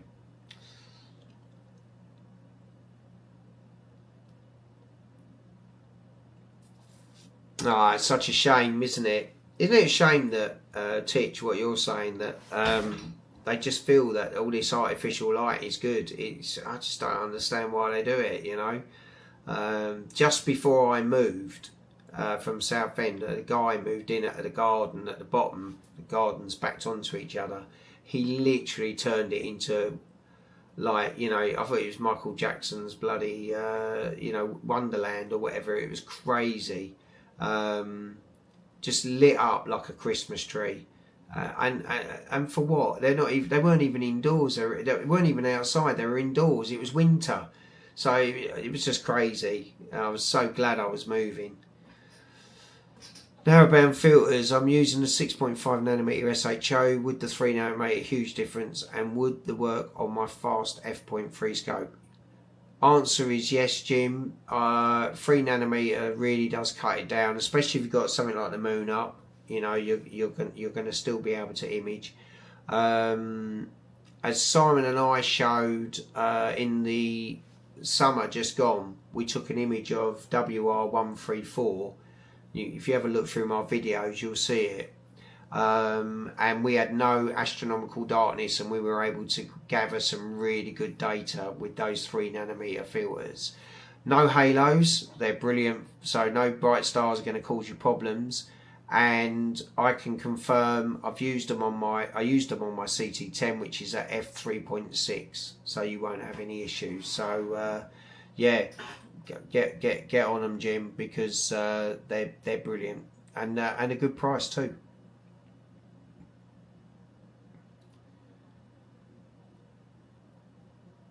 I didn't have any problems with the Pro V ones there, Brian. I've got them. They're in my scope at the moment that's doing Bodes and Cigar Galaxy, and they're doing a great job. I've got the 3nm SHO and the Pro V LRGB set. They've been absolutely great, but that's at f5. I think it's as soon as you start going, well, if you go sub f4, you're going to have problems with them. They don't seem to hold together too well. The worst for me was the S2, but yeah, I don't know. Obviously, another good thing about the Antlia filters is they are individually certifying each filter, because they've got their own spectrometer, and I do know companies like Optolong and Antlia will run off a batch of filters and just do one filter, like and then print a sheet for all of them. So, you know, you could get one that maybe hasn't been like coated as well or something, and then, you know, say it could be a bit hit and miss on how good a filter you get.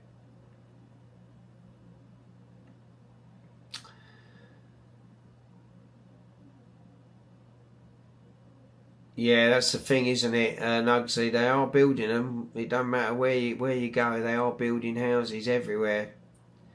And for some reason, every new house comes with a load of lights. I don't know what's wrong with people.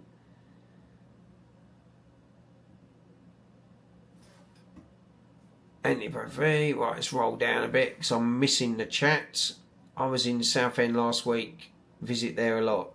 Do you, Derry? I lived in Leonsea, so it's a little part of not nicer part of Southend. But what do you do down there when you visit Southend? Is it work, family, friends, gym? Right, what we got down here?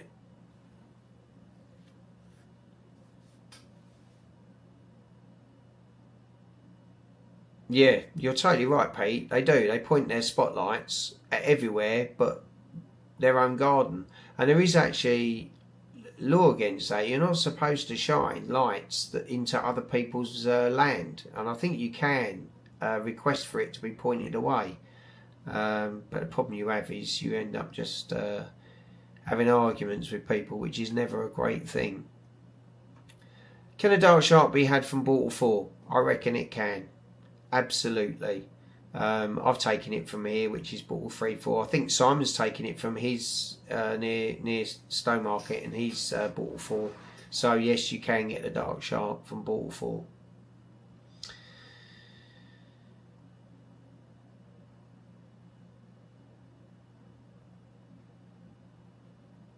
Ooh, tag required. I don't. You have to bear with me. I'll have a look at I'll have a look. Hang on a second at the Discord and see whether it's maybe I've got to let you in or something.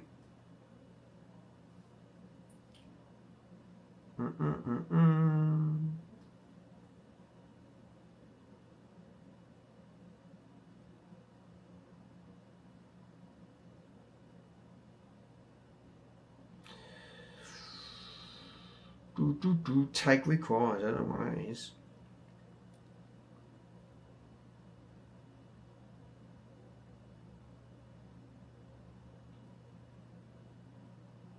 Nope, can't see it. I'll get Stan to have a look. He's good. He's good. He knows what to do. I can't work anything. I'm just a younger version of Chuck.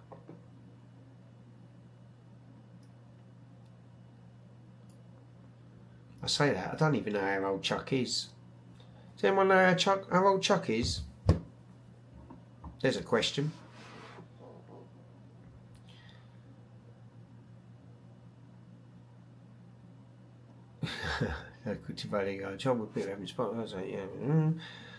Yeah, Jim, go and speak to Ian. I'm sure he'll help you out with that.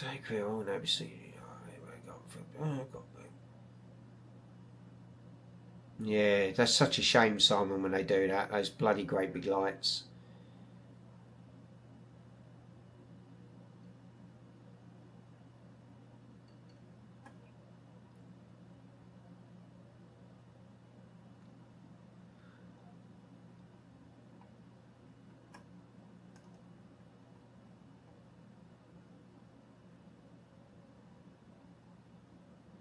I mean, some areas, I've just talked about, Rob, with street lights. Where my dad lives, in Fleet in Hampshire, at 12 o'clock, the lights all go out. Or I think they're really dimmed or something. I can't remember what he was saying. But yeah, it's just absolutely pointless to have all these bright lights on all the time. And then they talk about energy and waste and all this lot and all the power that, well, save yourself some energy, turn the bloody lights off. Make life so much better for us astrophotographers, I know that. What with all the lights and Elon Musk, it's becoming challenging. Although he hasn't flown through one of my images yet on the jellyfish.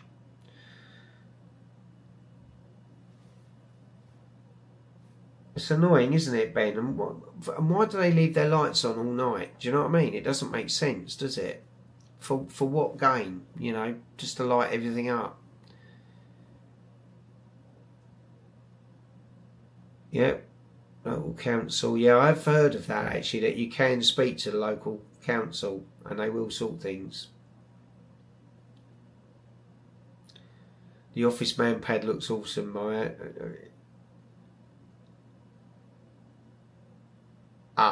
Right, yeah. Mind you, I do that. Me and Simon go out quite a lot. Some of the Daryl joins us and we all trek somewhere and have a bit of fun, but I'm very lucky with my my warm room, and well, it's basically a garden office, isn't it? That's what it is.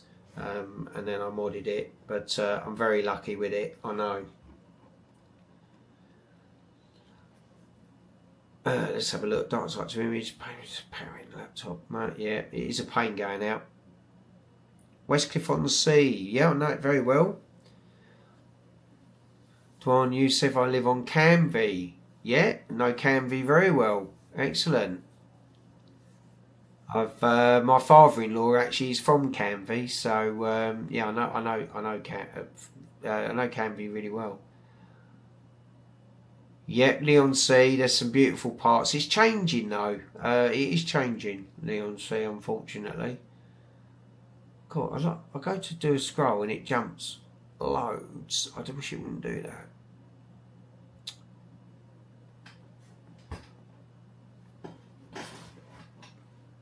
It's changed a lot though down in South End and Leon, so it's getting very, very, very busy down there. I found it. I moved away just under 3 years ago. It just was getting so busy. It really was. We start ball 5. Got dark sharp for mine. Yep, well done.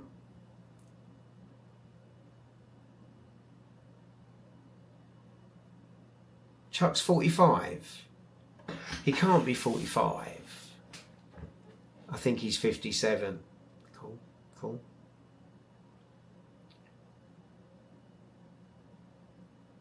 So nobody help Pete, right? Pete, how old am I? See if you can get it right. He had enough bill paper around. I think he had 5. Is required to create a post in this channel. Oh God, I wonder what that is.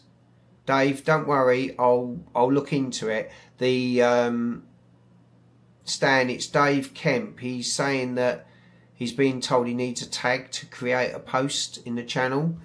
So I don't know what that means.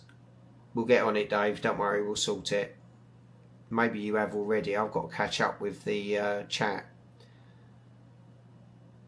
Security cameras. Don't tempt fake Glenn with old Musk. Oh, tell me about it, mate. He often bombs my pictures.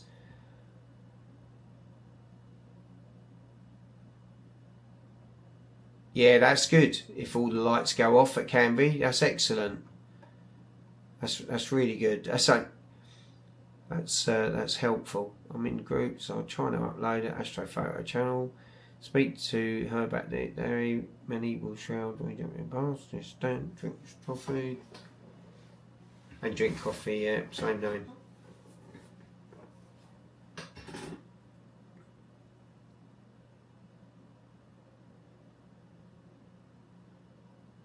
Got an air gun. I've got a shotgun, but it's not very subtle, is it?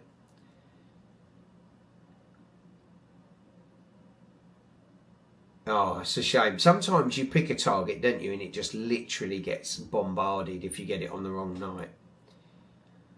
Okay, Pete's come back with an age. Let's have a look. I would have said you were in your 40s, but I know you're older. Something like 55. I remember being taken aback when you said how old you are. I'm actually 58 and I'm 59 in September, which means I'm 60 next year, which really shocks me because that feels like it's an age, you know. But there you go, you know. Try and look after myself.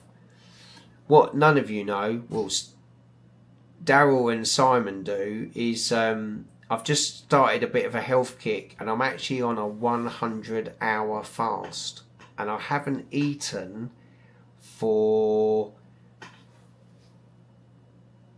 what is it now? 9,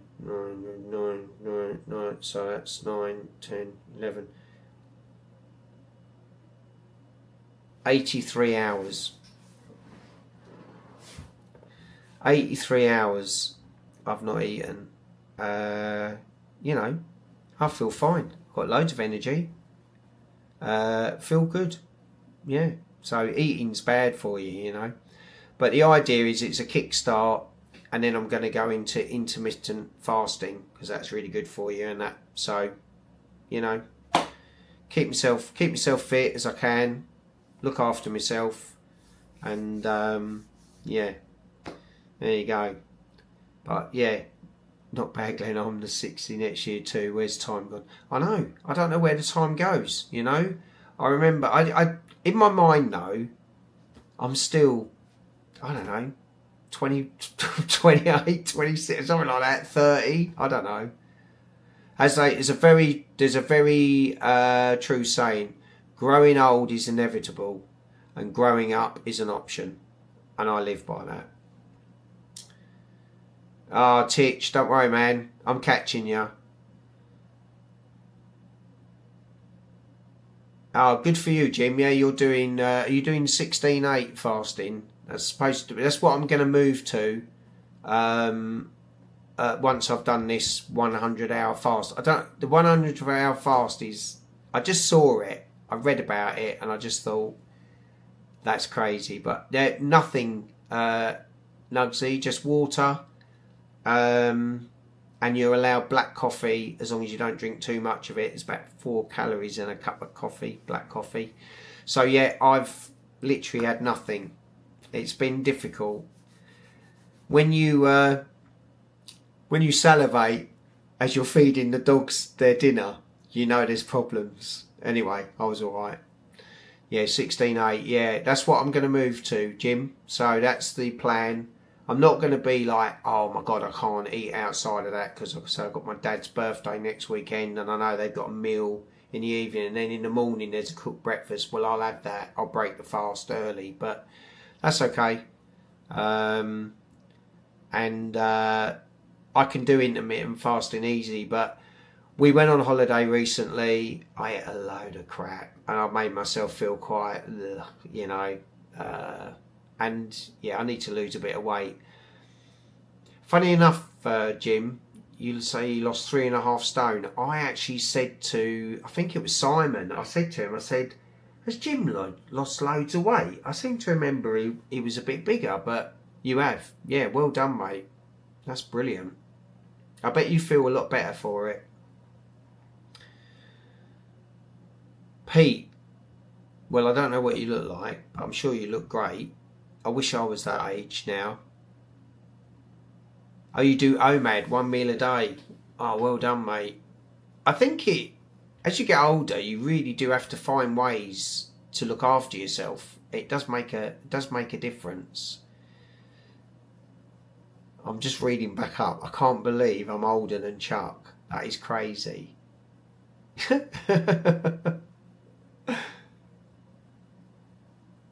Crikey.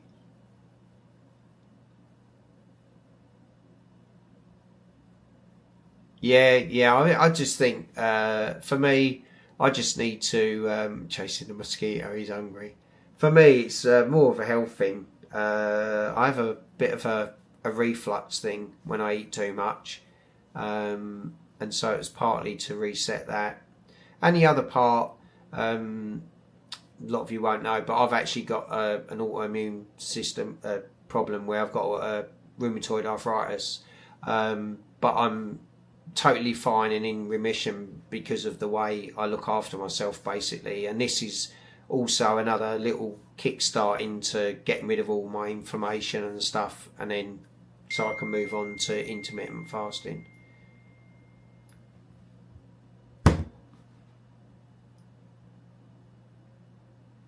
Not even chocolate, it's all biscuit. No. And Nugsy, I try not to eat that stuff anyway. I'm weak. So when I was on the railway and on the train, I used to buy a pack of cookies or something, you know, those really nice ones, those Foxes, you know, those big chunky ones. And I'd be like, they'll last me, because I'll be working, say, for 3 days in a row. I go, I'll make them last for the 3 days, okay?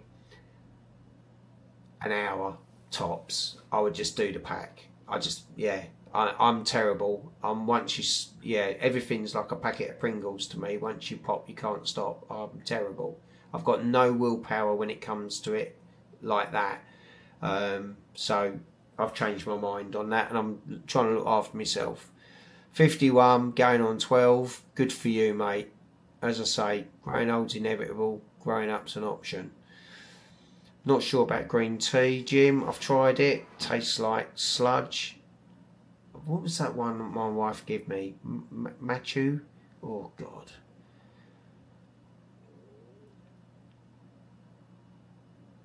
The Discord International, I can't log in. Right, Arnstein, leave it with me. I've got a man that knows how to do that. I'll find out how to sort it. Leave it with me. I will sort it out, and I'll message you when it's done.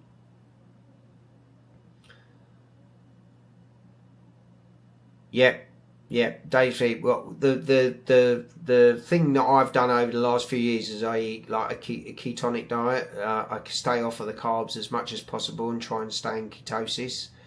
One of the things that I did this fast is I'm in complete ketosis at the moment. I've got a little ketone blood monitor, and at the moment it's at 1.4, and you have to be at 0.5 to be in ketosis. So just it does amazing things. It does make you feel a lot better.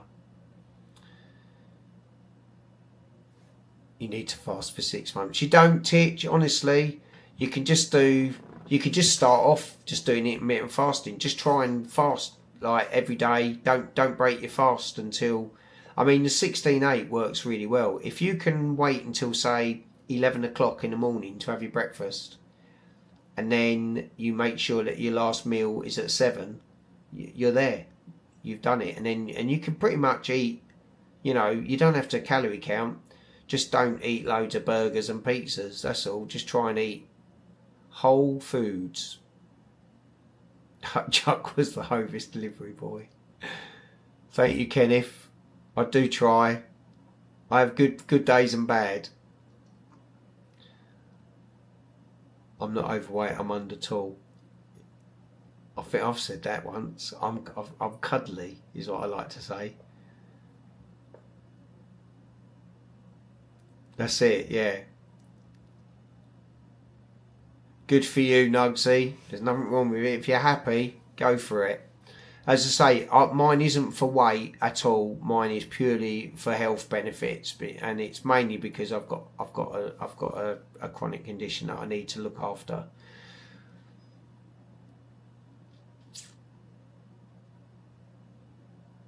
Oh God, yeah. Oh, there's loads of stuff about food, and you absolutely, Brian. I was talking about this with someone the other day because there's been a program in the UK shown.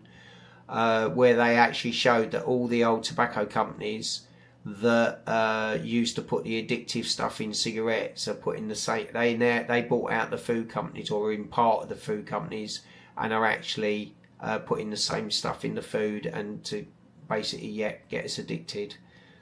Crisps are my weakness, but I've kicked them to touch, giving up smoking possibly. It's good for you, mate. Yeah. Yep. Well, the problem is, if you go out, I mean, me and my wife both try and eat healthy, and it's really difficult. So if you go out and it's at a bad time, and all you've got is, say, a Costa or fast food places to go to, there's literally nothing you can eat that's healthy. It's all crap. So it's just the way it goes.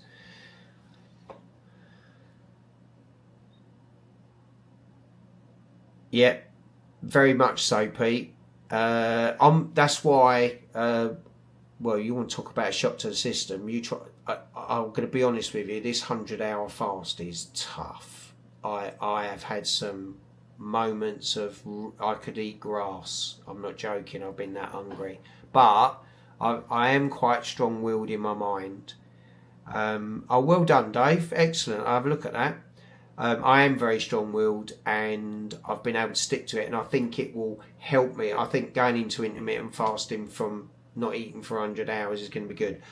What I do need to be careful of tomorrow at 1 o'clock, when I can refeed myself, is not to just have a big meal. I've got to start with something small, like a little chicken soup or something, and then build it up from there. Otherwise, I'm just going to give myself the 2 more bits. So I need to be careful. 2 till 10, don't eat till 12, pack up at 7. Right, yeah. Titch, I know you. I know what you feel, man, and I know that a lot of my career working has done that to me, because obviously I was a firefighter for 14 years. I was on the railway 12, all shift work, and yeah, it's no good for you, man. Bad sleeping patterns, bad eating patterns. Yeah, it's a nightmare, man. It's it really doesn't do. And as you get older, I think it affects you more.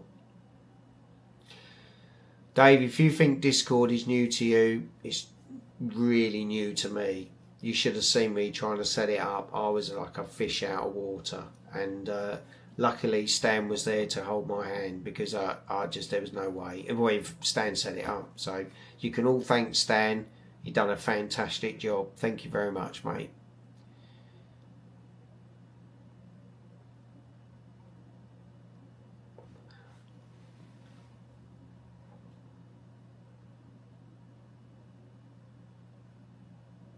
Oh, well done, Brian. You've done 100 hours, so you know what it feels like. I think I've got over the worst of it now. I'm at that point where, if I think about it, I feel hungry. But today I've had loads of energy. Like, I'm in proper ketosis now. And I feel quite sharp in the mind. I've got loads of energy. We went for a big long walk with the dogs. I've been chopping up wood most of the afternoon with a chainsaw. I've had a good day, actually. So yeah, it's all right though, Jim, isn't it? And it doesn't matter if you break it. It doesn't matter if you accidentally break it. Well, did you see that, Arnstein? By default, it's international, so you should be able to join. But don't worry, we'll get you in if there's a problem.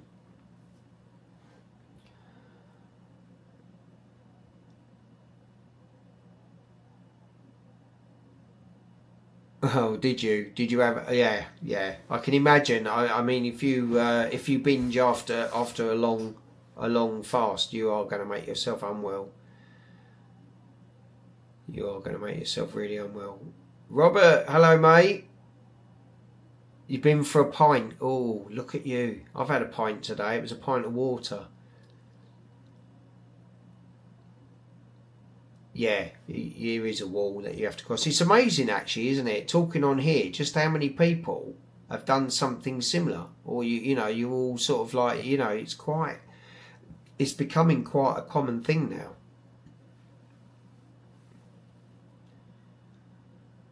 Yeah, don't go on the Europe site, Nugsy. They bumped the price up. So mine came direct from Touptek.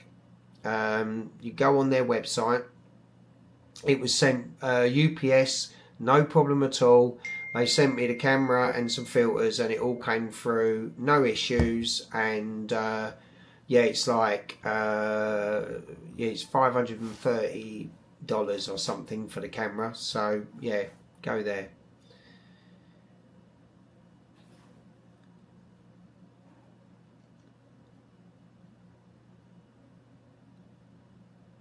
Or you've got to get some flats. Good luck, man. And thank you ever so much for coming in, Rob. Really nice to see you, mate. And good luck with your images.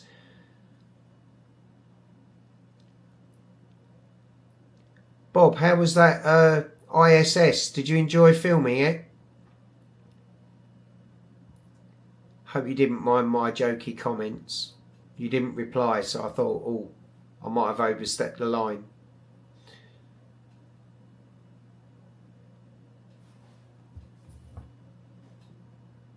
Right, astrophotos, let's have a look. Oh, Dave, that dark shark looks good, mate. How many hours did you get on that? Let's have a look. On Sky, Quattro 150, 26C. God, bought all 2 skies. That's really brought that out. Yeah, that's lovely, mate. That's better than the one I took, I'll be honest with you. Yeah, that's nice. I think, though, I took mine with a mono.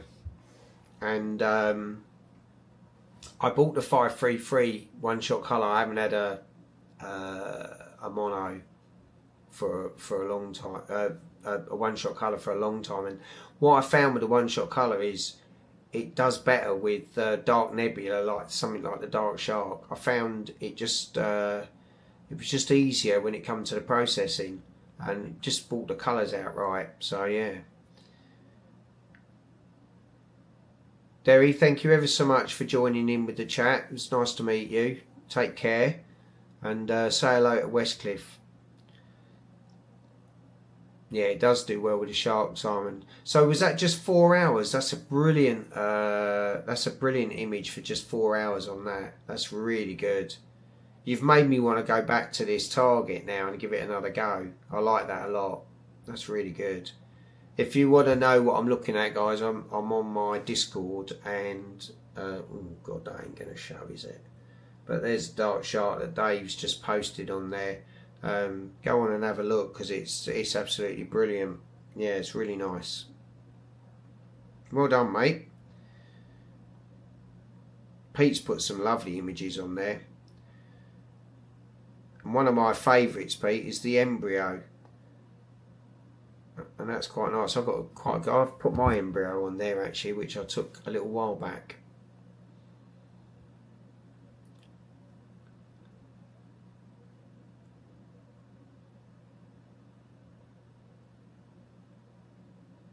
Rob, yeah.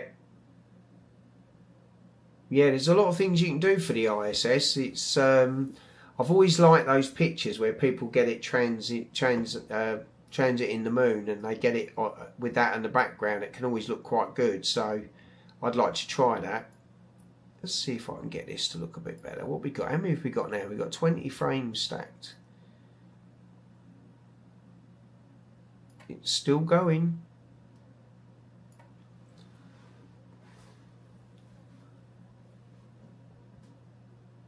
Yeah, what's it like outside? Is it still nice? Is that? Well, my old Sky camera says it's lovely. What's the time? 10 o'clock. Right, well, it's all going extremely well. Yeah, the 26C though, Dave, is a lovely camera, isn't it? It really is a nice camera. Is that the Altair one that you got?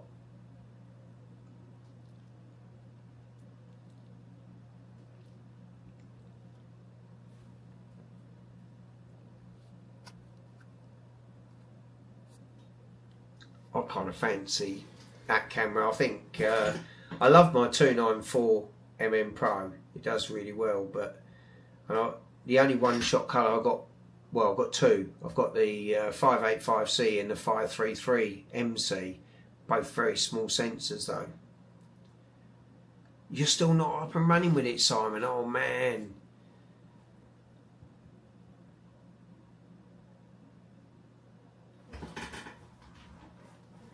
I'm getting some more. Oh, look at that.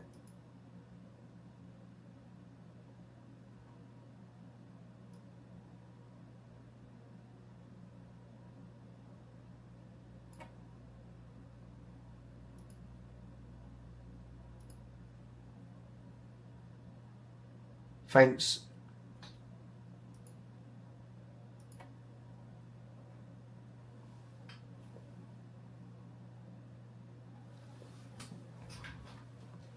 I've learned another thing on Sharp Cap. It's fantastic, isn't it?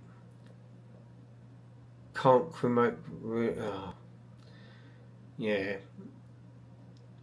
Yeah. Sometimes, Simon, I had this with my one, and what I had to do, I've got like a hard wire to it, so that you can actually access it. Because sometimes the things turn themselves off. It's bloody annoying. Really annoying. What are we thinking of the jellyfish then? It's starting to come out, isn't it? We're starting to get a lot more of the nebulosity showing up here as well. It'd be very interesting to do. I'm going to try and do it as quick as I can. I'll hopefully by the weekend I'll get a stack together and process it. But what I'm also looking to do is I'm going to put this data on the Discord. So if you want to download it and have a play, you can. And see what you think of it too. Yeah, it's an interesting mobile rig. I mean, it's very, very compact and portable, and I don't think it's doing too bad actually. I wasn't impressed at first. I thought it looked a bit too soft, but I think it looks all right now. I think it's a moth flying around. Daryl, they do that. They suddenly, it's like a flash, isn't it? And you think, what the hell's that in there? But it's just because the cameras are very sensitive, so it lights up anything that flies out in front of it. Loved Bubbling. Hello again. Thanks for coming in again. Yes, we're testing that camera. Well, the same lens that we had on yesterday, but we've got a different camera on it. We've got the 585C on it. Just trying out something different.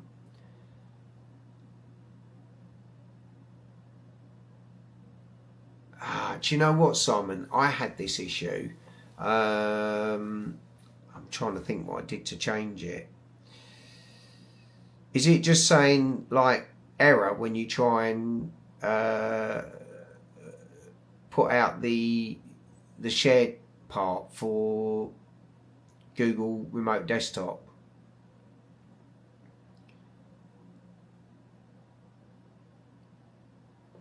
By clicking on Gaussian blur. Okay.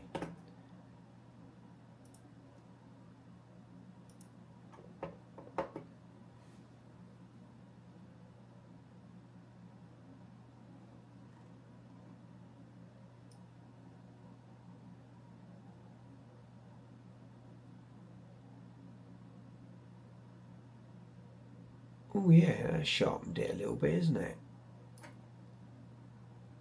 Nice. Thank you, Stan.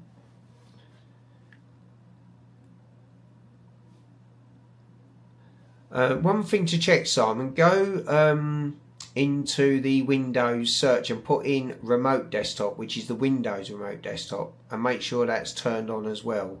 I think I did that, and then I reset it, and it sorted it out.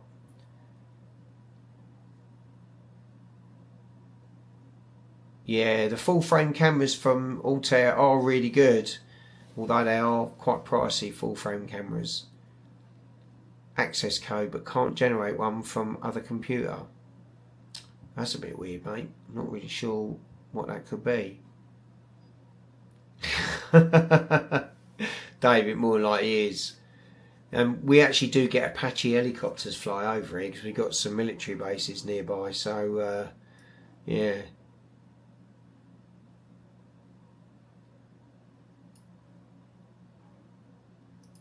Okay, my last sub is a bit weird. Bear with me, people. I've got a feeling that the target has gone behind the observatory. Let me show you what I've got. This is the last image. And that was the image before. And there's a bit of a shadow coming there. One before that was okay. We are definitely moving into the realms of we need a different target. So I'll stop that, I think, because that's not going to go any further.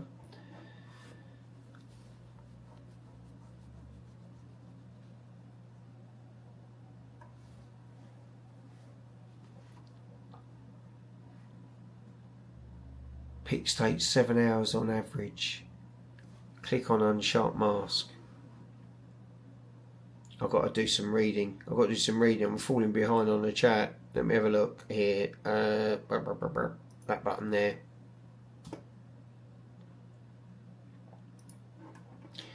Okay, let's have a look.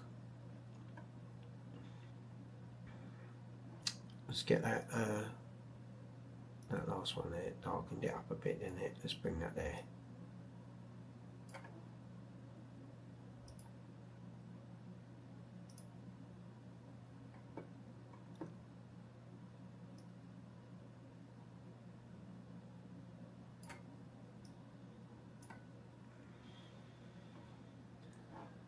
It's definitely sharpened it up. Thank you very much for that, Stan. That definitely looks a lot better, actually.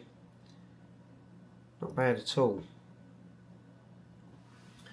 It'll be good to get that stacked though, and get it all done properly. Be really good. Gonna have to move the roof, yeah, you're not wrong. Although, there's no way I'm showing that roof. I've got my other two scopes on targets, and they're doing well. Pics take set. Do you do your stacking, Dave, in PixInsight? Because I use AstroPixel processor. I did find PixInsight takes so long.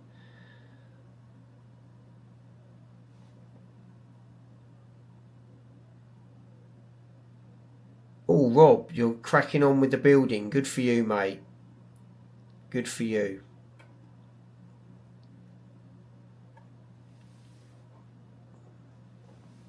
Right then, so that target has gone. So we need to find another target. What should we go for?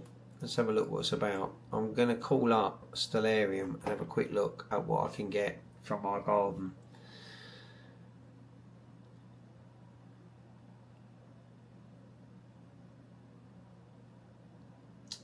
I'll be honest with you, Dave, I use APP for stacking, and then I take my results, my fits results, into PixInsight for post-processing, because APP is rubbish at post-processing. But for stacking, yeah, for reliability and speed and everything, it's just great.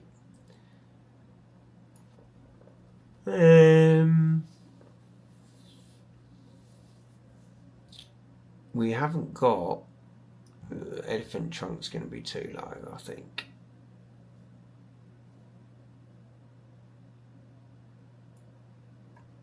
I don't know. I'm just trying to think what would be the best. I'm trying to think. I've got some trees that side.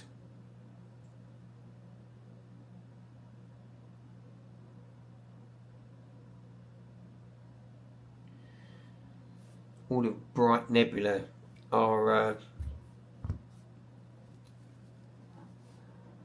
are just not about at the moment. You've got the Heart Nebula up there on the west, but it's dropping, isn't it?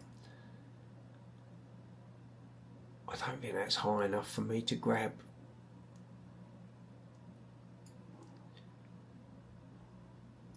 I could have a look. I could give it a try. So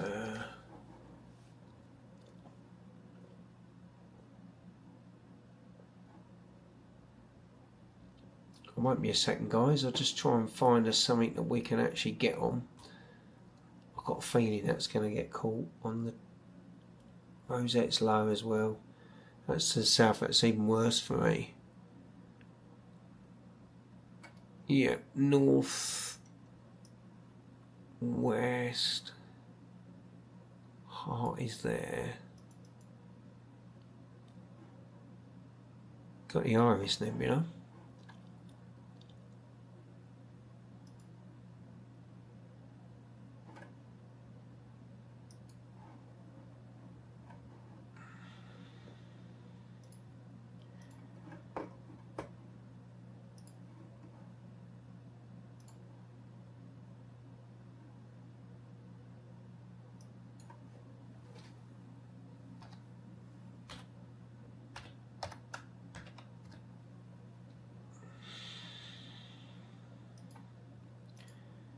We'll see how low it is. Problem is a lot of the targets that we can get. Yeah, I could do that. I'm not sure how it come out though, Nugsy, the clusters. It's because I've got the dual narrowband in there and I could take that filter out, but then I'm going to have to muck about refocusing as well. Okay. Let's slew and centre and see if it can find it. Let's have a laugh.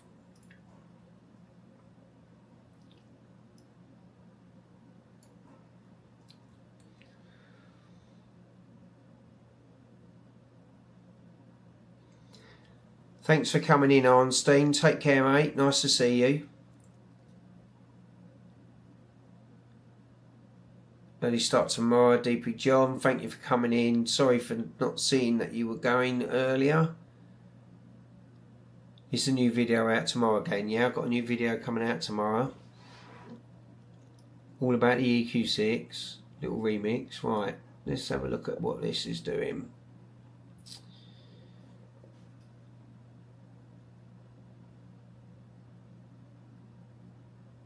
Well, it reckons it's got it.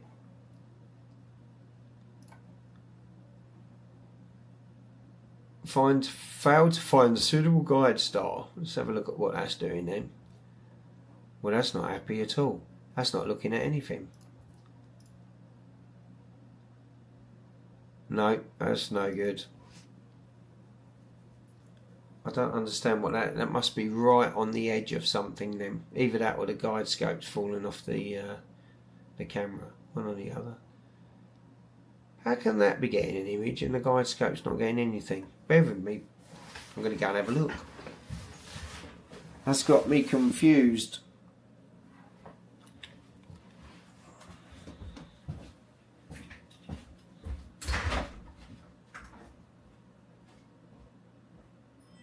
Motion at your floodlight cam.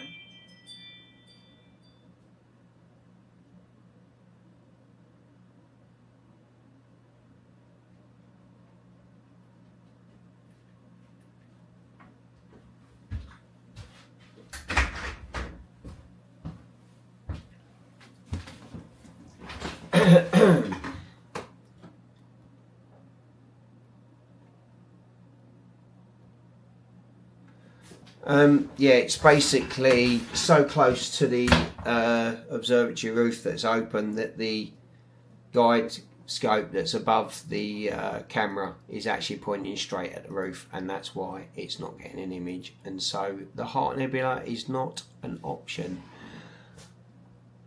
The Iris Nebula we could go for, but that's not going to be very good with a dual narrowband filter, is it? Maybe we'll have to come out and refocus it. Let's have a look at it. See what we get. If I've remembered the number correctly.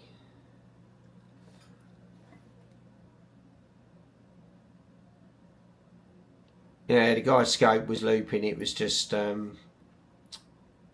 it's just looping, looking at the observatory roof, because the rig is quite close to the observatory out the back. Oh, look at that. Let's give that a little go. Now there are trees that way, so just have to see whether or not they get caught in that, but it should be alright.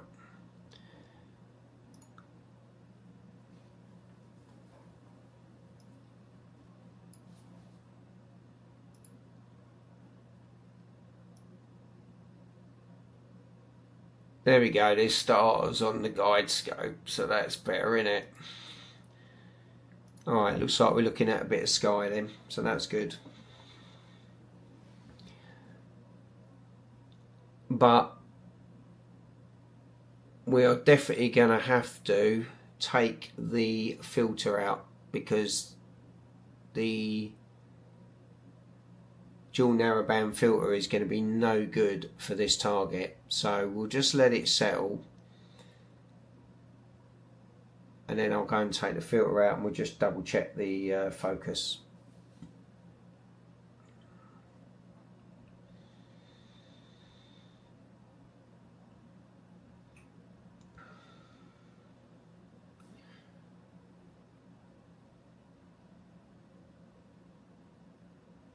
Flaming star. Yeah, that's a good idea actually. Where's that? Is that high up? What are we looking at? IC 410, isn't it, for tadpoles? Tadpoles is good as well. Good suggestion, Jim. I'll have a look.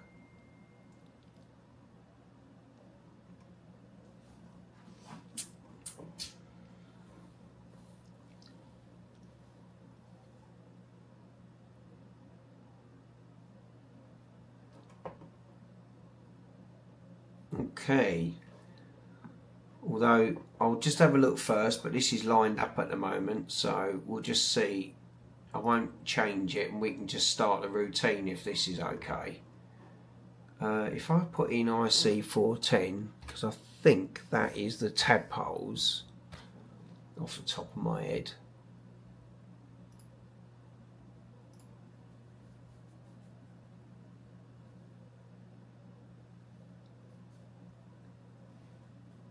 Monkey head was up earlier, I think. Not sure now.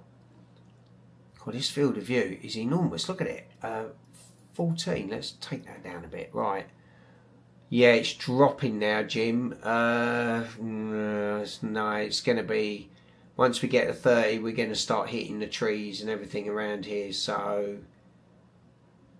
Good suggestion, though. But it's just a bit too low.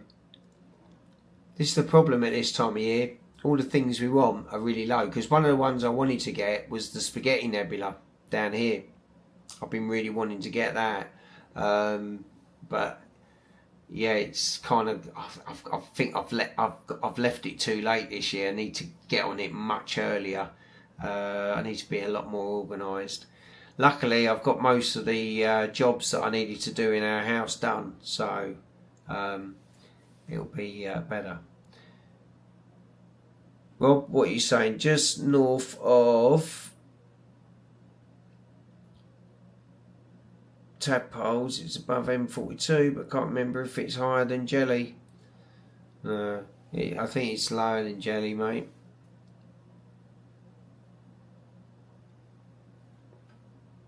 Yeah, I bet it is. That's why I want to have a go at it, Loch Bubbling.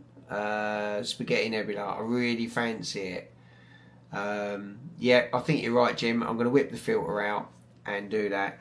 I don't know if this will be much cop on a Galaxy. I mean, what we got? Pinwheels up, isn't it? M101. But we'll give it on the Iris. We'll give it a go on that. We've got some dark nebula there. This has got a built-in UV-IR cut filter as well, so I reckon this will be alright. So let me add this to the sequence and remove the one that we were doing. What's that one? That's SH2248. We'll remove that one there, IC410. Let me just go and remove the filter. I'll be back. Where's my torch? Do you know, I can't keep tabs of all the stuff I've got in my hands. Can't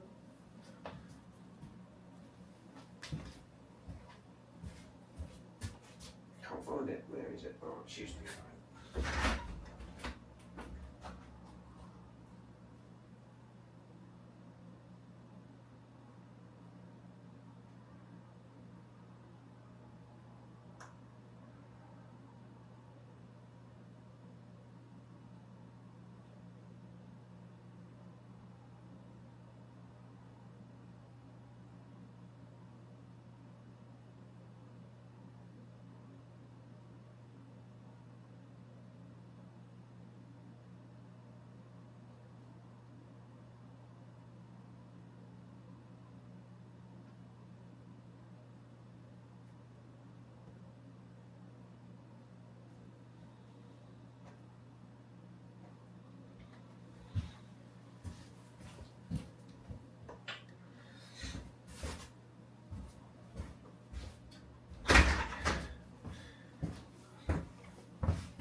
Right, back.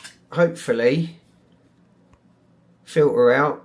We won't need to worry too much about refocusing. We'll just have to see if we're lucky or not. So we'll just bung a play there. And we'll see what happens. Fingers crossed. Fingers crossed. I'll slide myself back in here. I bet I have to go back out again. It won't work first time. No way.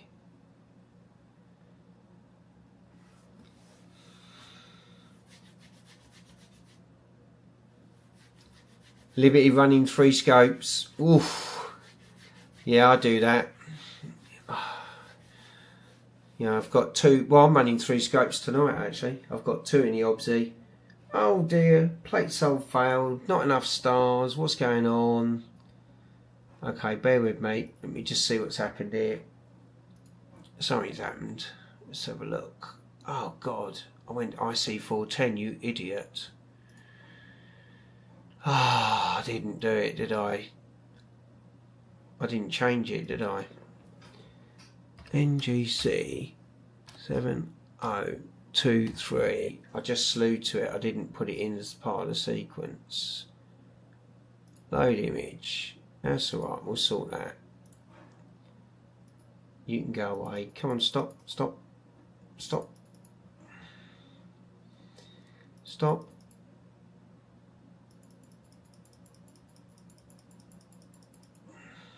Sparkling the scope now. Oh, you bugger. Right. There it is. Let's take it over just a little bit, and we should be able to get the Ghost Nebula as well if we're lucky. Close all. Right, yeah, everything's turned itself off. You bugger. Unpark. Let's just get that to back to its 0 position. So what else it did? What else did it do? Stop guiding. That's alright. We can worry about that later. Cool.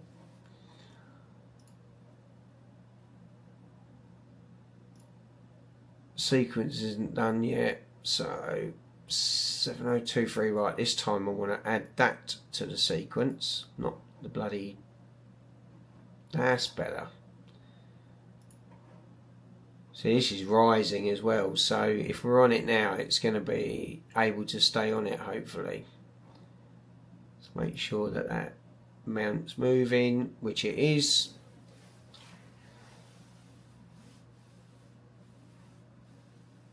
M33 Triangulum Galaxies, beautiful. Yeah. Yeah, it's because it's Terry, that's banding because it's a very short exposure. You're going to get that. Just marking it up.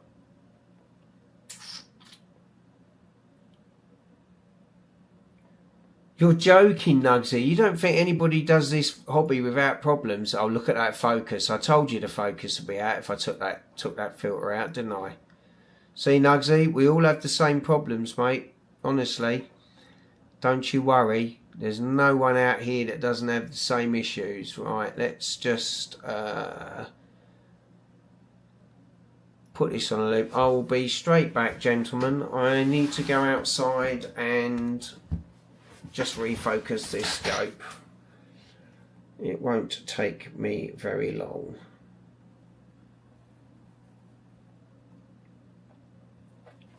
I'll be back.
Tell you what, it's dark and cold out there.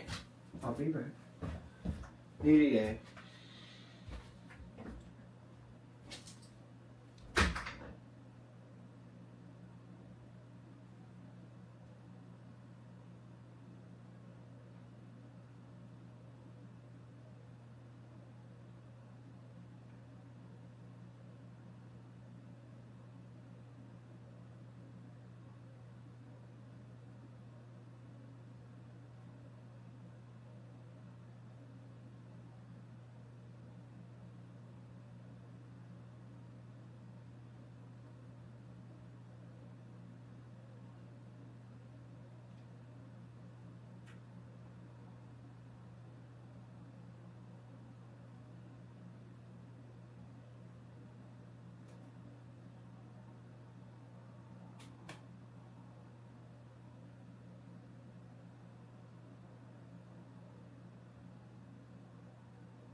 Okay, apologies.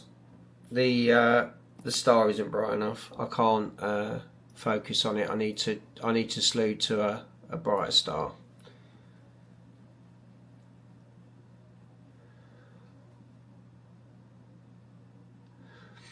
Have you all been having a pop at me? Did you know he's 60?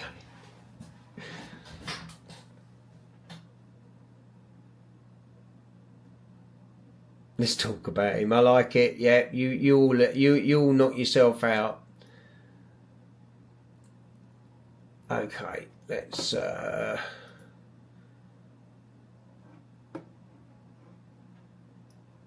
get ourselves on a brighter star so we can see what we're doing. Whoops, I think I pushed it once and then I pushed it again.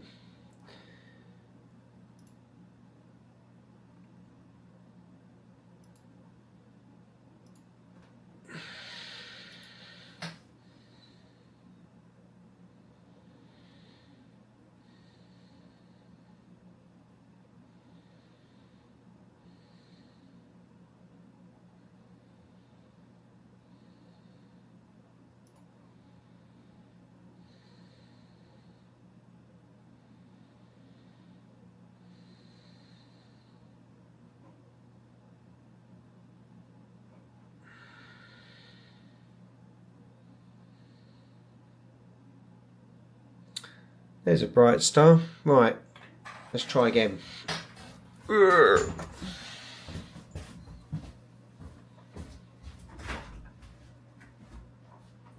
the door is plugged.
Oh. Right. Focus.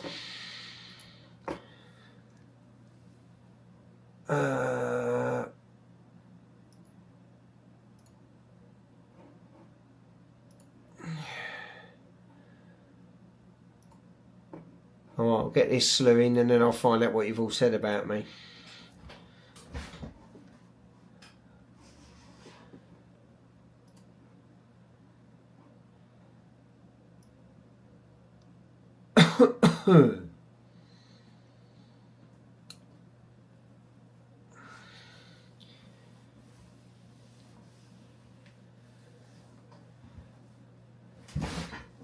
Had problems all night packing up now. Oh, Simon, you had to give up. I would, mate. Yeah, I've been there, mate. You just want to chuck it all in when it don't want to work.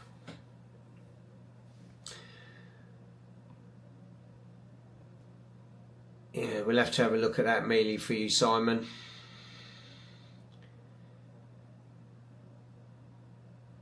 Rafa, very let's talk about him. I was used to talk about him.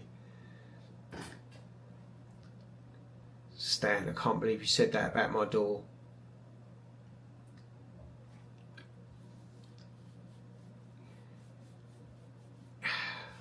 Ben, it's cold down here at the moment. It's gone chilly, but you know what they say, it's grim up north, mate.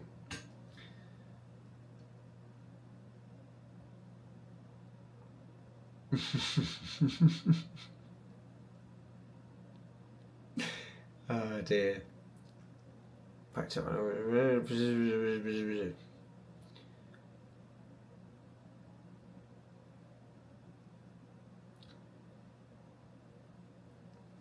You've been watching programs, Jim, when I've been imaging. You're supposed to be like, you know, glued to YouTube.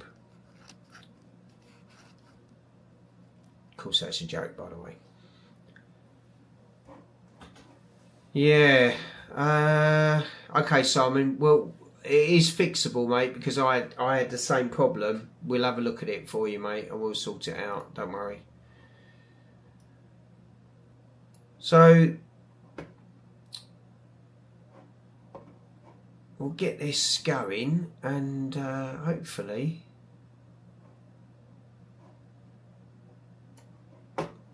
start a new stack in. Hello, Corin. How are you, mate? Did you switch it off and switch it on again? Bob, did you work in IT? Not wrong with up till even way we talk, right?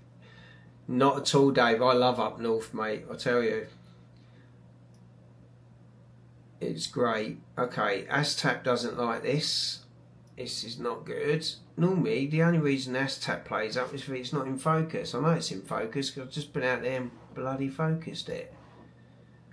Ah, come on. What you playing at? Sequence waiting. I'm not waiting for that again. I'll refresh that and start it.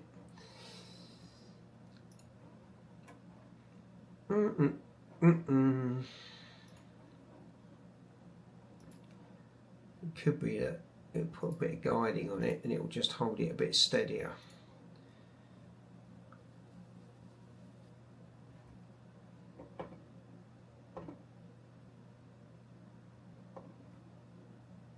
Of course, the other thing that doesn't help is that no, plate cell failed. It's not happy with that at all, is it?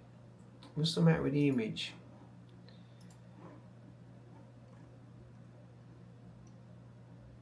That's out of focus. How's that out of focus? Look, they're rounded. They've got a little hole in the middle.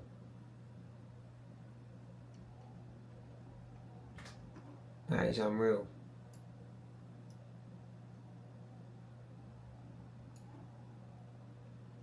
When I had that button off mask on there, it was literally bang on. But it looks like it's not. How weird. I wonder if I knocked it or something on the way back. It's definitely having trouble there.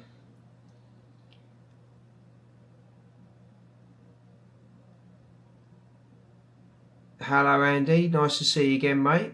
I hope you enjoyed the show. The whole gang is in here, yeah. All watching me have trials and tribulations as always.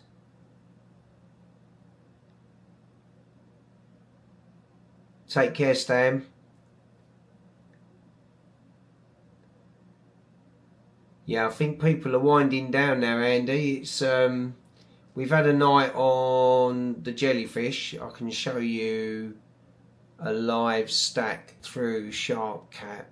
We've been testing out the 585 colour camera from Touptek and putting that on the SV Boney 555 lens.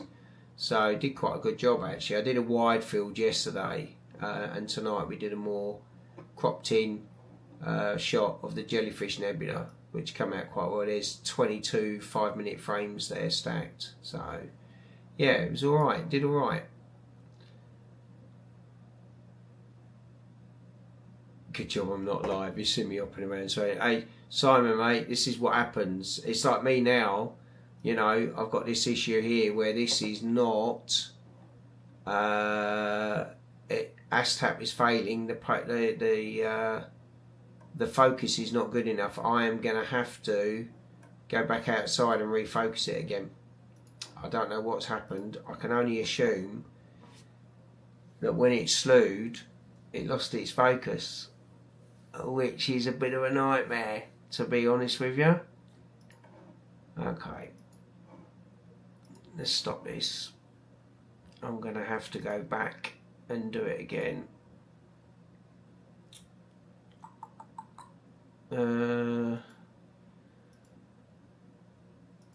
Let's get that one there, and we'll slew. Oh, maybe not that one. I don't know. That can't have been far away from the one we was. Can't be far away from where we're actually imaging. Yeah, okay. You can stop moaning. Right, I'll get it slewed and I'll try to focus again. I'm not sure what happened there. It looked like it lost its focus that I had, so I'll try again.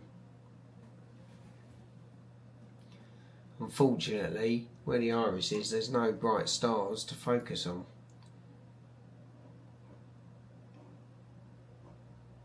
Okay, where's the bright star? There it is. Okay, I'm going to try again. I'll be right back. If I can get out of my chair.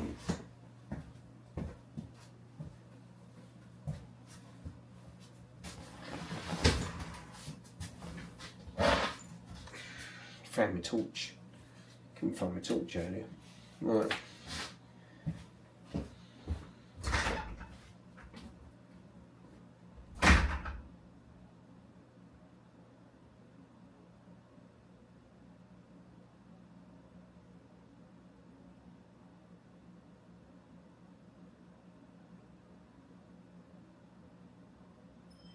Motion at your floodlight cam.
Right, hopefully you saw that.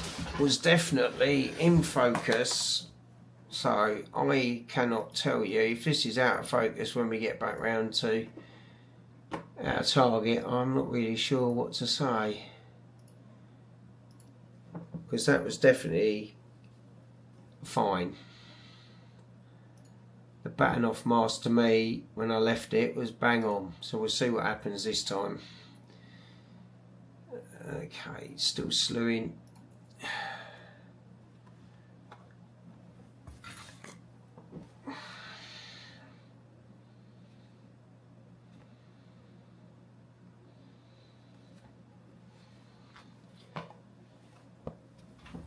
Okay.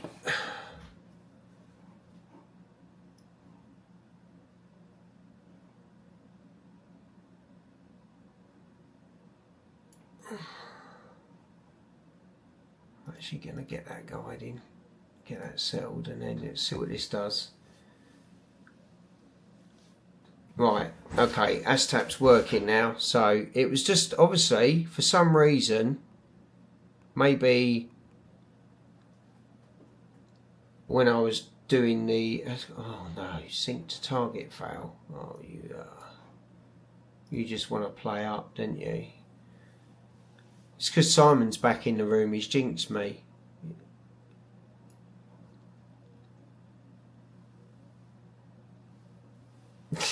Not even right in nowhere. Triplet, 1 hour, 20 hours, 24 an hour. 13 hours, 40? Wow.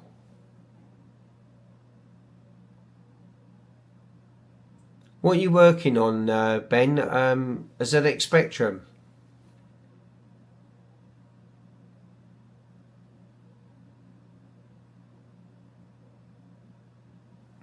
Nah. Corin, I just see you saying you got your telescope packed away. That's great, mate. I bet you can't wait. Right, so we've got an unfiltered 5-minute sub on the Iris Nebula. So let's see what comes back.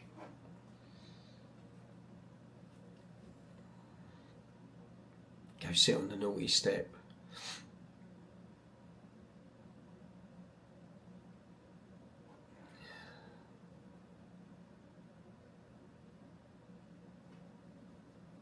Taught me some new words, Simon. Don't forget I was the one that said computer the other night.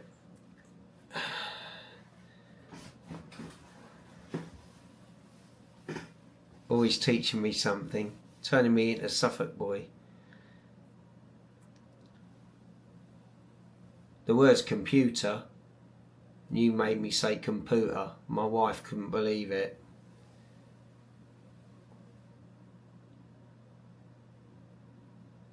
Do you know what, Pete? I still actually have a ZX Spectrum. I wrote my O-level computer science project on it.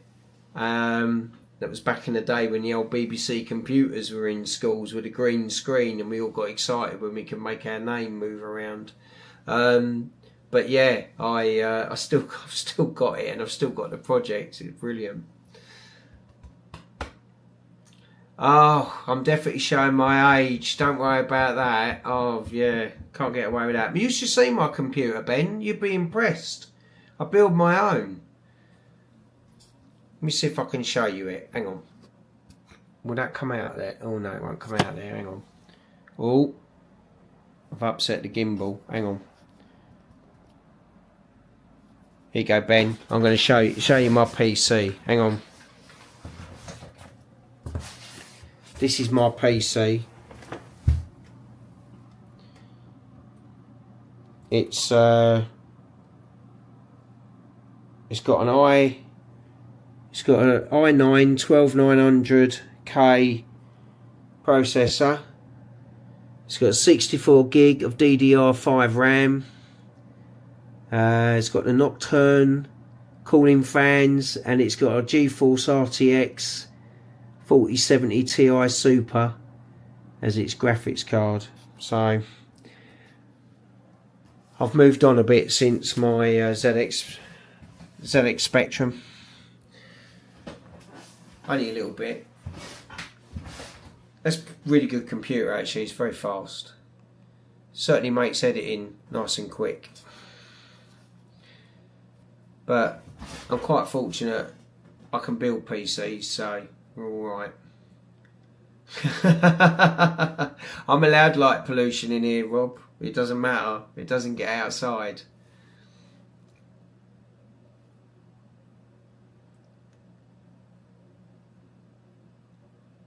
Yeah, I love building PCs, and they last so long. I built this originally, a good 10 years ago actually. I had an i7 4790 in it, and I just upgraded the motherboard because I wanted to go to DDR5.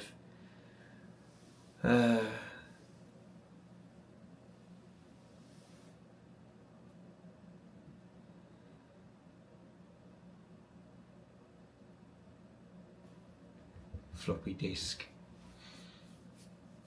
More lights than bloody Blackpool. Yeah, well, you know, you got to make it pretty. You know what I mean? This is my little disco hut. You know, look, I've got some lovely little warm lights in here. It's nice.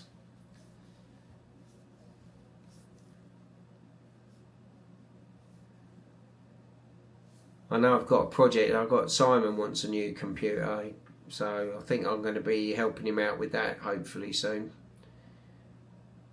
Finding a case to pack your main telescope in without picking the whole rig down. Yeah, you just want it to get there safe, don't you, Corinne? You just need it to get to Barbados in one piece. That's all you want. Jim, oh, you still got your rubber key ZX Spec? Good man. Do you remember when it came out and we was all like, God, it's got 7 colours, like, and I remember going cyan, magenta, all these like words that, you know, didn't really, you know, back then it was like purple.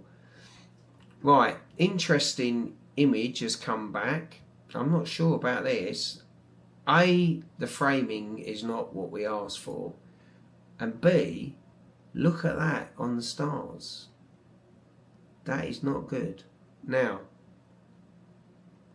I'm wondering whether that's definitely overcooked it, isn't it? Look at that. Look. We've got that filter out now.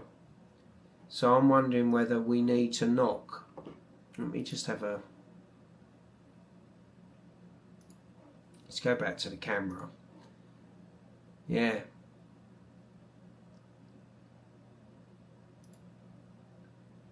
I really should have that on the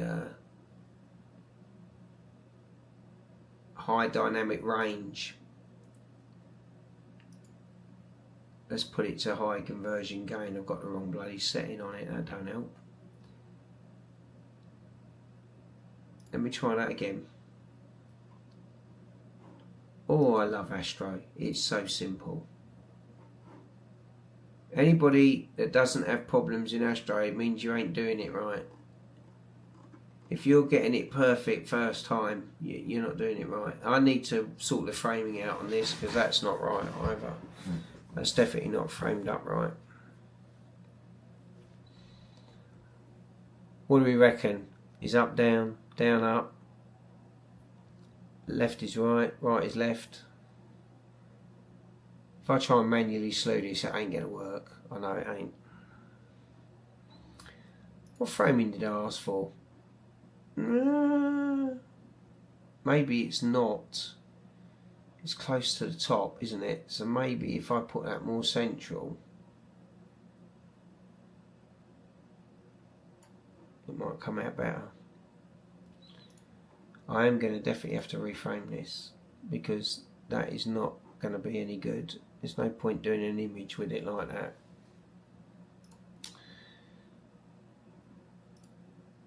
Because if we do, it's just going to look stupid.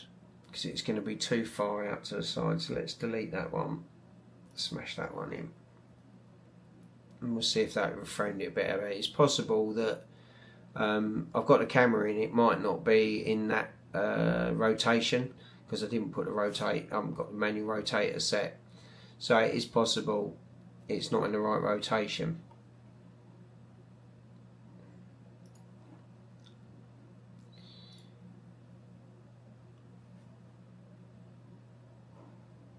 Okay.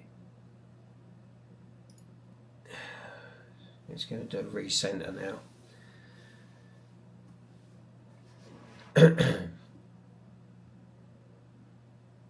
Does my computer run on nuclear power? The 4790K. Nice, Nugsy. Yeah, I had that. It was great. Great little chip. There's a sale. Yeah, I upgraded to an i9 12900K, which has been brilliant. Runs really hot though. That's why I've got the nocturne fans in there, because I even had a water cooler on it, and the nocturnes were better. So, does it run on nuclear power? No, it's not bad. It's very efficient. It warms this room up, which is nice. Borrow the beast coffin, Corin. Yeah, you could borrow that. You could bloody get everything you own in that. That framing looks a lot better, everyone. Let's have a look. So that was interesting, that image that I got earlier before. This is what they call the HDR.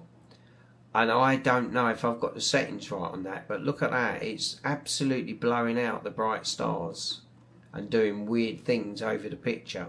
So, not sure about that setting at all. That's something I'm going to definitely have to read about. But anyway, we'll have a look at what I've got on this next one.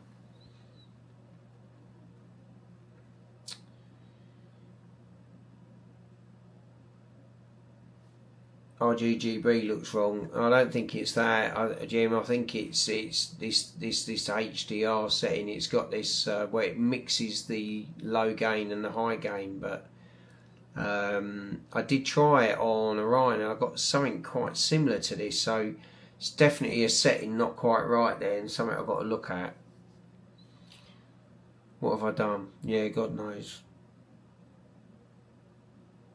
Yeah, I could do that, Jim, but I can't be bothered. What's the time? Yeah, it's 11 o'clock. Can't be bothered. I'll be honest with you, I don't even know how much more I'm going to do. I feel really quite tired. Put my telescopes in the beast case. Can get rotation from Framing Wizard. Yeah, I could definitely do that.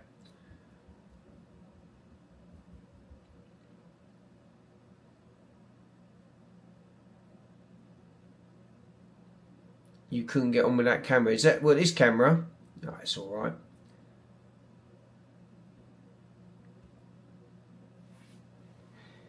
Yeah, do you know what? I had an AMD chip once, Nugsy. I can't remember which one it was now. I built a little tower for my son with it, and I just didn't put. It didn't impress me as much, but I think they got a lot better, especially when they started going to their thread rippers and that. I think they became really good. But I've always used Intel, and yeah, you know. Oh, Simon, take care, mate. I'm really sorry that it didn't work tonight. It's nothing more frustrating, mate. But we'll have a look at that mini PC and get it sorted for you. We'll definitely sort it out. But yeah, I think Nugsy, going back to the AMD chips, there, you know, it was AMD and what was the Radeon, wasn't it? The graphics cards, and or you went Intel and Nvidia. Always preferred the Nvidia cards, but I've had a play with the other one, but yeah, I settled on the i9 12900 this time. But we're a 14th gen now, so yeah, you know, it never stays still. Never stands still. Right, we're 3 minutes in, guys, so hopefully we'll get an Iris image up soon. What I might do is I might have to say goodnight. I might leave this running and leave the stream going, so if you want to carry on chatting and looking at the images coming in, you're more than welcome to. So let's have a look what we got here. I tried the Ryzen 1700 and it felt so slow after my overclocked liquid metals or something. Yeah, I must be honest, Nugsy, I played about with overclocking and you know, with the voltages and stuff like that, and got a bit more performance out of it. But I use my computers so much that I tend to not muck about with them too much, because I don't want to fry them, and I want them to last. I never had any problems with the 4790. In fact, I've still got a rig with that in that my son was using, but we stripped that down. We're going to do a new build for him soon. But yeah, overclocking is fun when you get into it. There's quite a lot you can do. So the 4790 was a brilliant chip when it came out. It really was. As I say, the 12900 performs fantastically, 24 cores and everything, but it runs hot. You need really good cooling.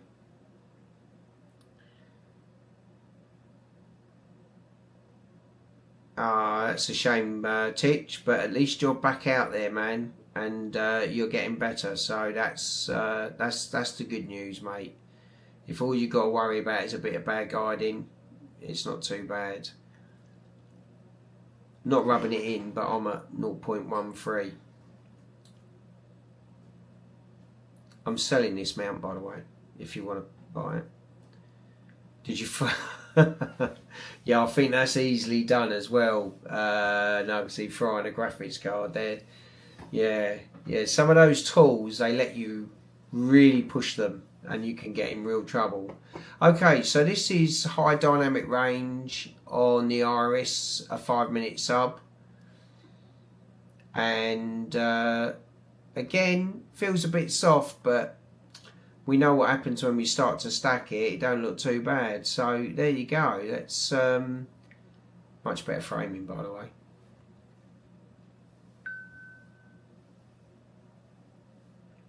That's excellent, Darryl. That's really good. You don't really need PEC training when you're guiding like that anyway, do you?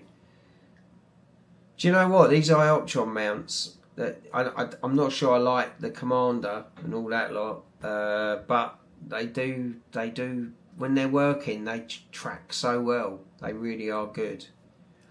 The EQ8, oh, you're asking me now, aren't you? Where is it? Hang on a minute, I'll go and find it. Hang on. What's the EQ8 guiding at with the CT10? Let me have a look.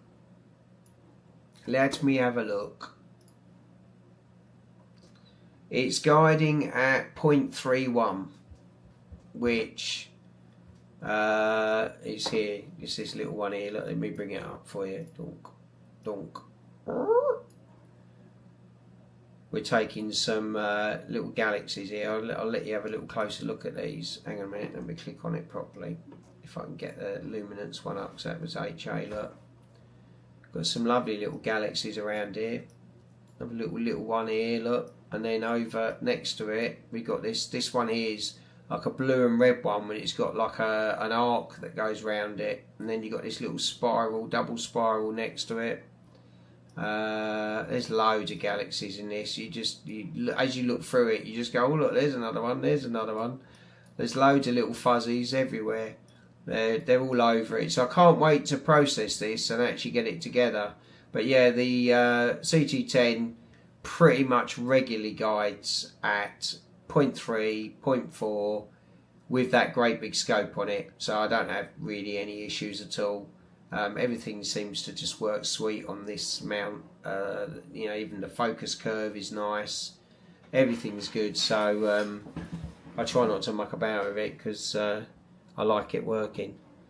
Right, let me put this back to the all-sky camera,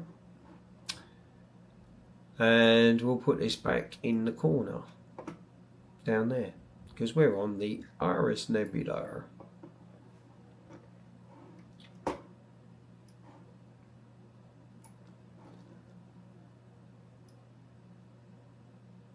Okay, so what I'm going to do, I'm going to quickly go to the menu here.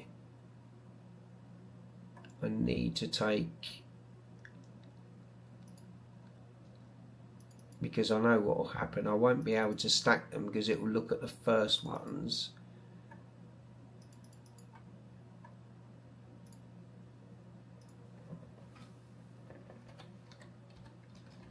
if I say jelly.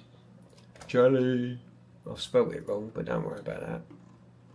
And we want the second one up from the top. Drag them in there. Well, that didn't go very well, did it? I didn't look at all of them. What we got? 23, 20, 23, 20, 53. Right, that one there. Let's just put that in there.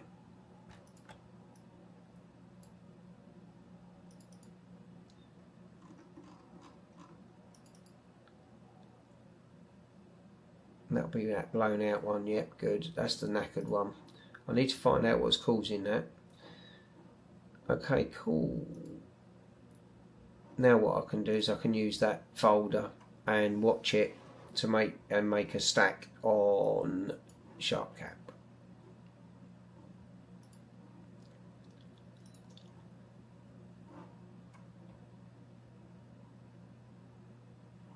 So we'll bring the Sharp Cap back up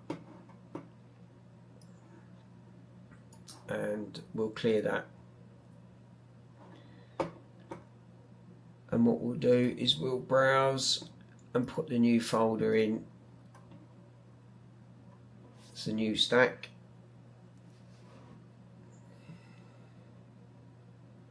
And hopefully it will start bringing in the images, and then we can stack them up.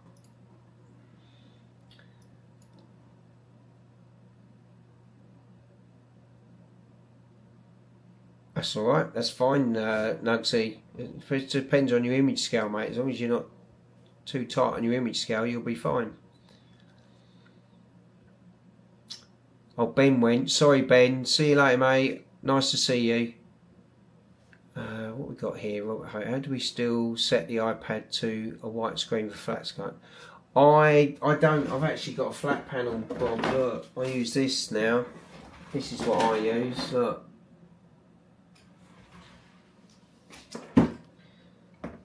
Flash, aren't I?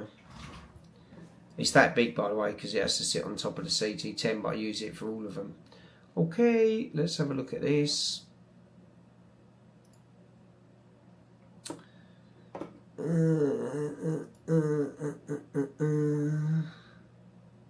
God, this is bright, isn't it? Let's bring that down there. We can darken it up a bit, can't we? Like that. And bring this in. We just got one sub at the moment, so we need a bit more to work on it.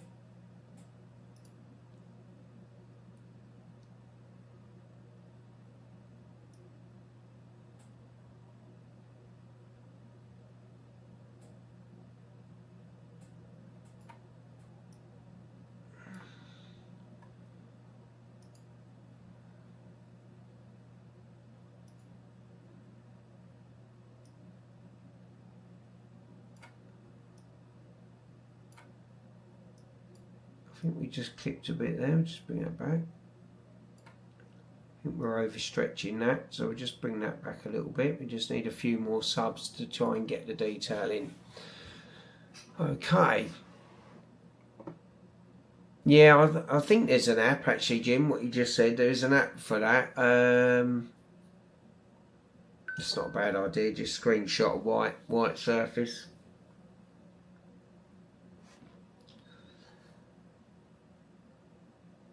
Astrofilth, I like the name. How's it going? Some lovely clear skies at the moment. Yeah, it's lovely out there. It's going all right. Everything's going well. We've had the Jellyfish Nebula. We're now testing it out on a dark nebula, the Iris. We've taken the dual narrowband filter out and we're on no filter. I'm flagging, so I might retire soon. But I will leave this running for you all so you can keep an eye on the stack and watch it all happen. I just need to double check the weather to make sure that it's going to be clear all night, because Corin's got clouds rolling in, but then he lives in London, which is a fair trot from here. A good couple of hours. Right, so my forecast says there is some cloud about. So let's have a look at radar, weather radar. Oh, okay. Oh, I think that was yesterday.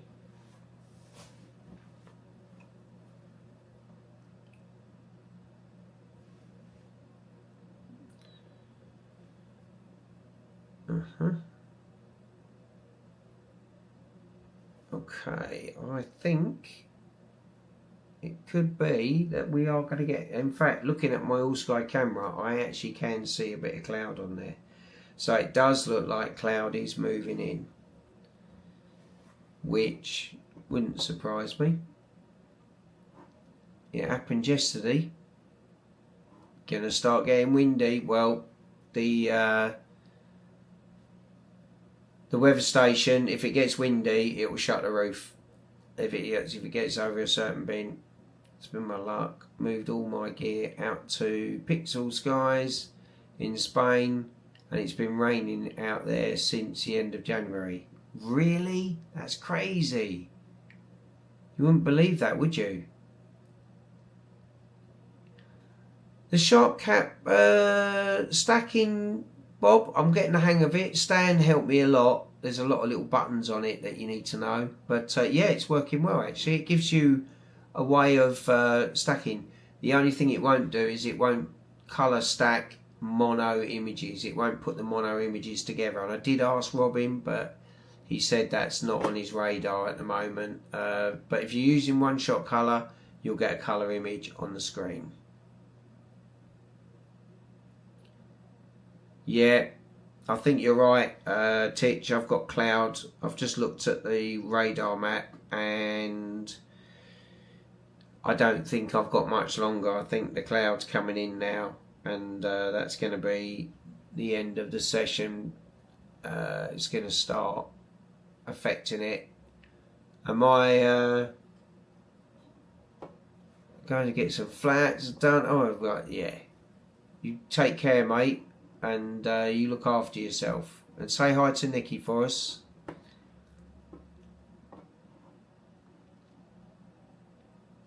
I'm going to actually call this up because I think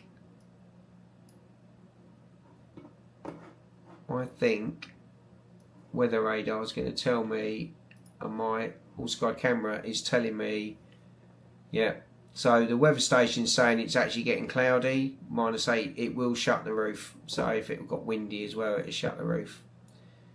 So we are very close to the weather station coming in and stopping play, I'm afraid to say. It will start again for me if it clears, but looking at weather radar, it looks like it's going to be high cloud for the rest of the night, so that's a shame. That is a shame because it's been fun. Well, I've had fun. I hope you've all had fun. I don't know why, but my weather radar's not loading up. Well, the map isn't. I don't know why. Normally loads up first time. I'm looking at the wrong bit. No, it's there. Why is that not loading up? Weather radar. I don't like it. Maybe I'm using too much of the bandwidth. I've got enough things open.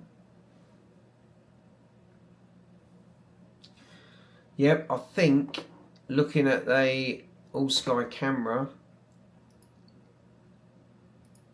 there's definitely a whole covering now of light cloud. It's all building up.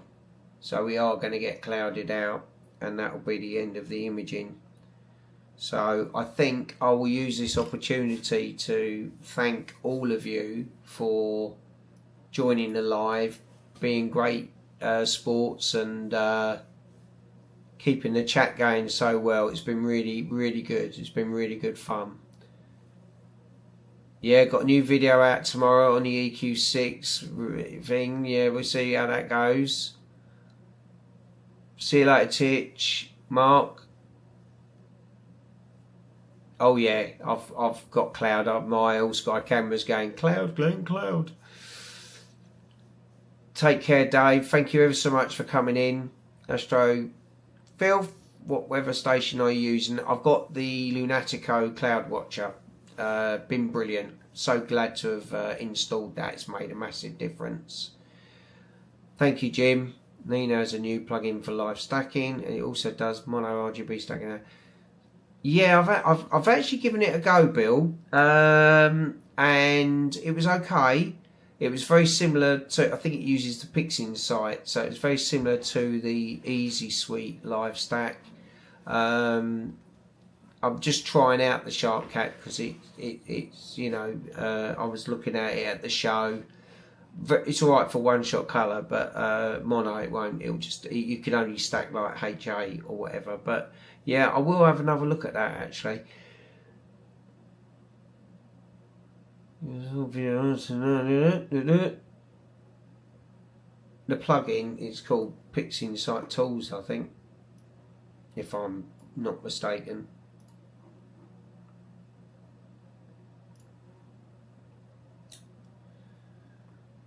I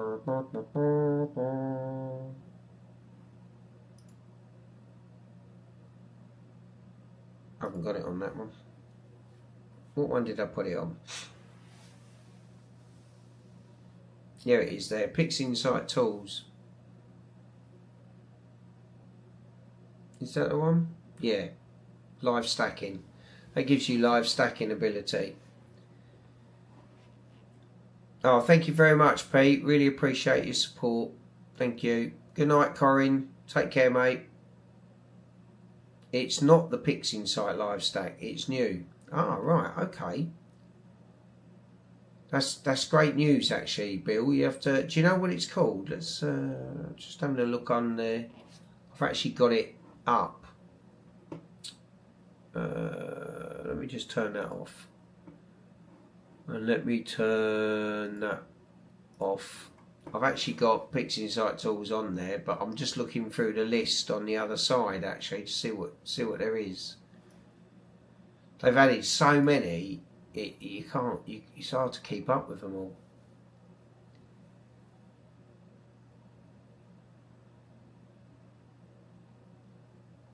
Oh, Mark did it yesterday. The auto shutdown. It's going to shut in a minute. It's cloudy enough. It's getting cloudy, so it'll go now.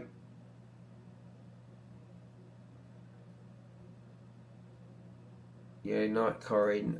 He also has a RSTV plugin, and you can load in your IP camera into Nina and keep an eye on the Obsi without leaving Nina. That's nice.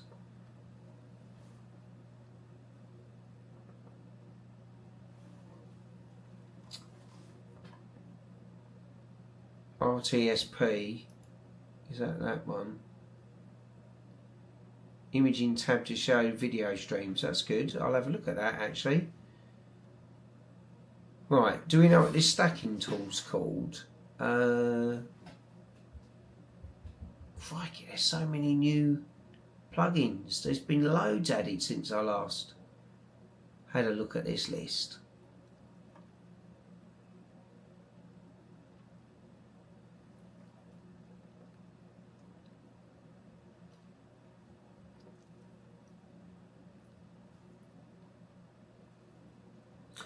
Yeah, I'll have to leave the nightly build because now that I run the weather station and the observatory roof through Nina, there was times with the nightly builds that they would cause issues with it and it wouldn't work properly.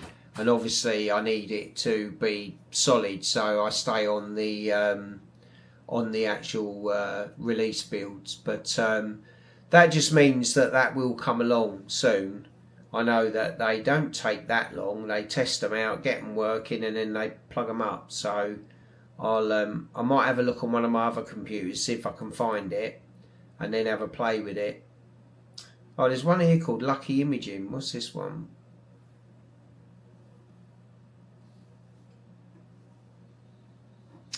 Okay, I'll have a look through and find what I can. But yeah, I used to do the nightly builds. Yeah, you need to be on nightlies. Yeah, I used to use them. They were great. I used to help with the nightly builds and everything. But as I say, since I've had the observatory roof motorised and everything automated, I need the reliability. So the nightlies, yeah, I don't do that.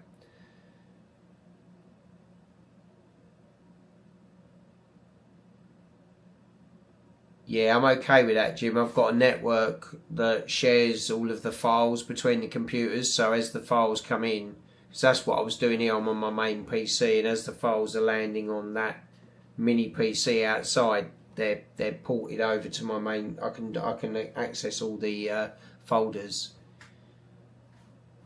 But yeah, Robocopy. That sounds like a good. I've heard about that one before, but I've not used it. Web session plugin here, you can log in via IP address and local host in the house and not pull massive bandwidth. Okay, that's interesting. It might be something to worth look at. I use Google Remote Desktop. I find it's reliable and works really well, but it's always good to look at other options. That's great. That's great info. Web session history viewer.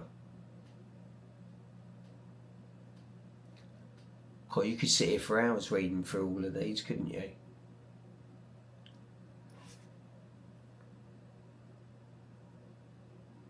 I think it's great though. I think it's absolutely great being open source and that people write for it and that we get all these great new tools and people are still developing all the time, coming up with new ideas and that. Like, it's great. I think it's superb.